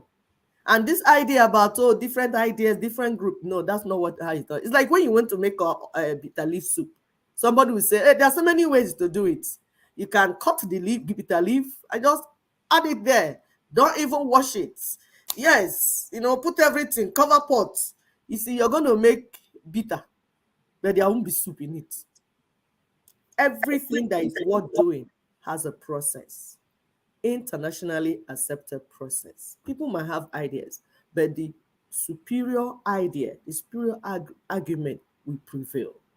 And every other person that is honest will yield to that superior idea and argument. It happened in South Africa. There were up to 90 groups, but they all collapsed what they were doing and walked through CODESA. And in 1990, they finished apartheid constitution. So we are here, we have embraced the Nina's proposition. We are not telling you to collapse your group where you're meeting to gossip and motivate yourself from time to time. That's not what we're saying, but we're saying embrace the proposition, understand it, so that you can push it, even as you're eating your owa and oporoko with your good old boys. Embrace what will work so that we'll get home on time. Thank you so much. We appreciate you all the time. Yes, yes, yes. Ramona for that powerful contribution. I was like, go. Thank you guys so much. Our destination is the same. So I'm glad, as crazy as the group of people are, you saw people that say he was consistent. And this is what we are looking for. This is what we are lacking from in Africa. We don't have consistency. We are used to, we jump here, we jump here, we jump here. And God has been allowing us to be doing all that jump, and something comes out of it. But when it comes to this self-determination, it appears that God said we must go through the process like Israel.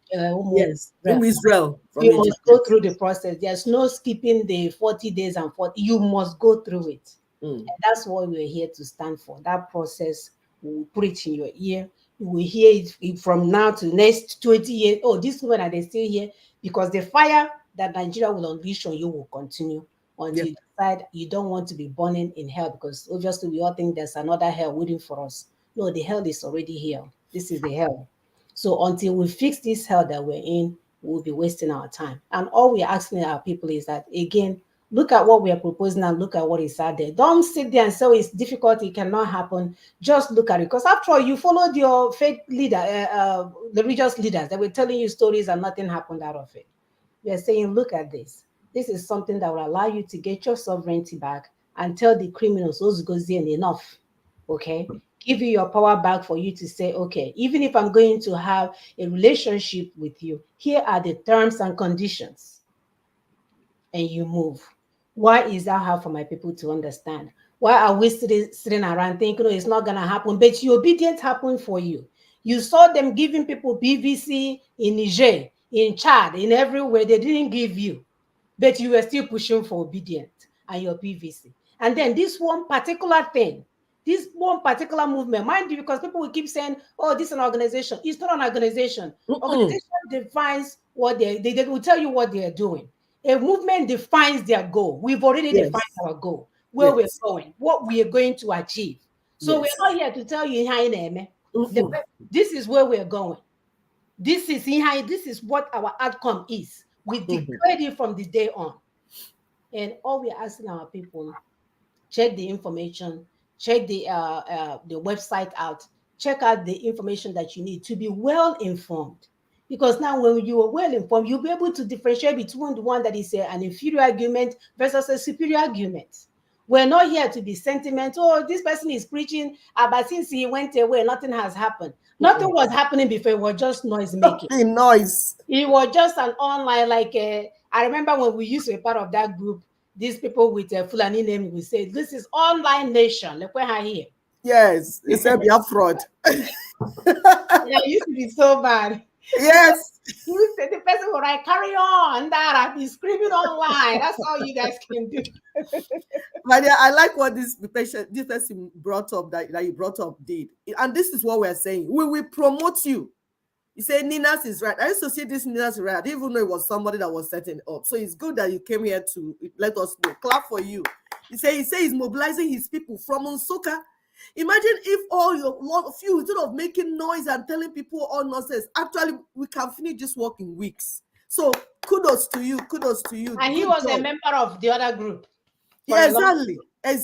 And he looked at the information, he figured out this is what will get us where we're going, and he embraced it and he's working with it.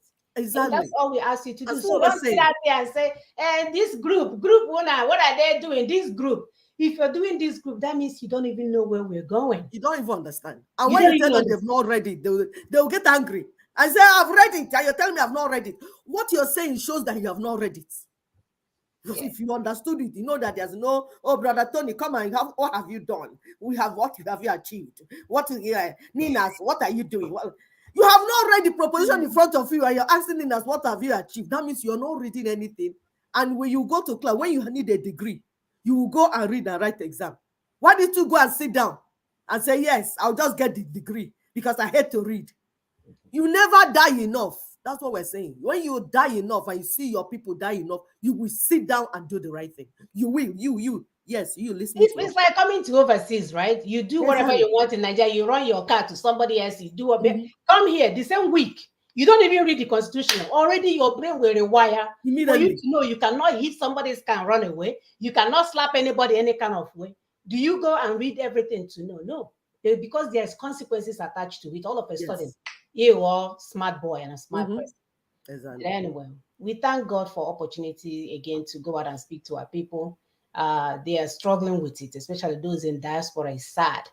It's sad. And this is what's delaying what is going on, because even in our vicinity or location where we are doing what we're doing, when you meet your congressman, they will say, this is a good project. How come your people are not saying about it? I said, they are working 24 hours a day because it's all about show off. So I can finish that building for Christmas opening and put a swimming pool where I don't live in and move away back to US. So we are still at that level where we are seeking to make money first, because I'm not going to let them intimidate me. They say, yes, this is good information. You guys have this. Where are your people? I said, my people are working double shift overtime. All I had in mind. They are still not matured enough to know that we need to leave a legacy for our children. Just like the Bible said, that a good father will leave what is the English word for a good father will leave an inheritance. A good father will leave an inheritance for their children. We think inheritance that we are leaving is just money. With all the gunshots and all the, the way the black boys and men are being killed here, we don't know if we die and move on, what's going to become of our children. And yet we don't have a sustainable place for them. It's sad. And it doesn't have to be that way. So Ninas is right. Transition now. Let's move on and get what we need. It's not that difficult. There is a role for every one of us to play. Don't get it misconstrued. There is a role for you to play. Nobody have asked you to pay for membership fee.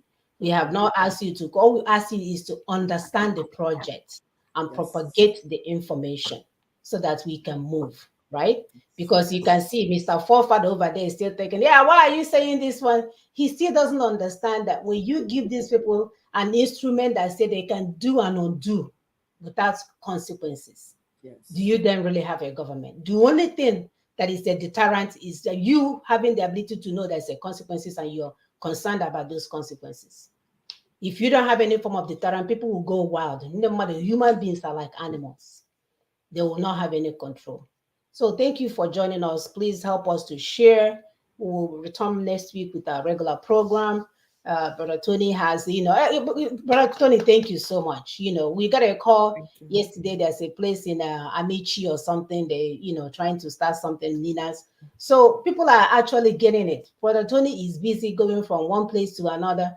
And the people in diaspora, because again, they are working overtime. A lot of them are not sleeping at night. They work night shift. When they wake up in the morning, they are not able to comprehend what is going on. They want to contribute to the information. So our people are getting it because they are tired. You're tired. Destinies are being wasted. Gifts are being useless back home when we can use it to uplift ourselves and our community. So until next week, we are looking to bring a highlight. We want to start highlighting the efforts of our ancestors. I don't know what we're going to call it, but as we are going and doing more research, we want for our people, because a lot of people don't know what our ancestors did. Without the science, without the electricity, without these people, we are super smart human beings, and yet we don't appreciate them. We don't, acknowledge them. We are busy acknowledging the people that is, the more you look, the less we see. So we are definitely going to be shining a spotlight. Yes. That's the name. Shining a spotlight on our ancestors' knowledge or something. So we'll see you guys next week. And please help us to share. And of course, to learn more, go to ninasvoice.org. You can learn more on datasourcethrough.org. We have enough information to empower you for you to be a great speaker at your next meeting. So until next week. Bye. Bye-bye.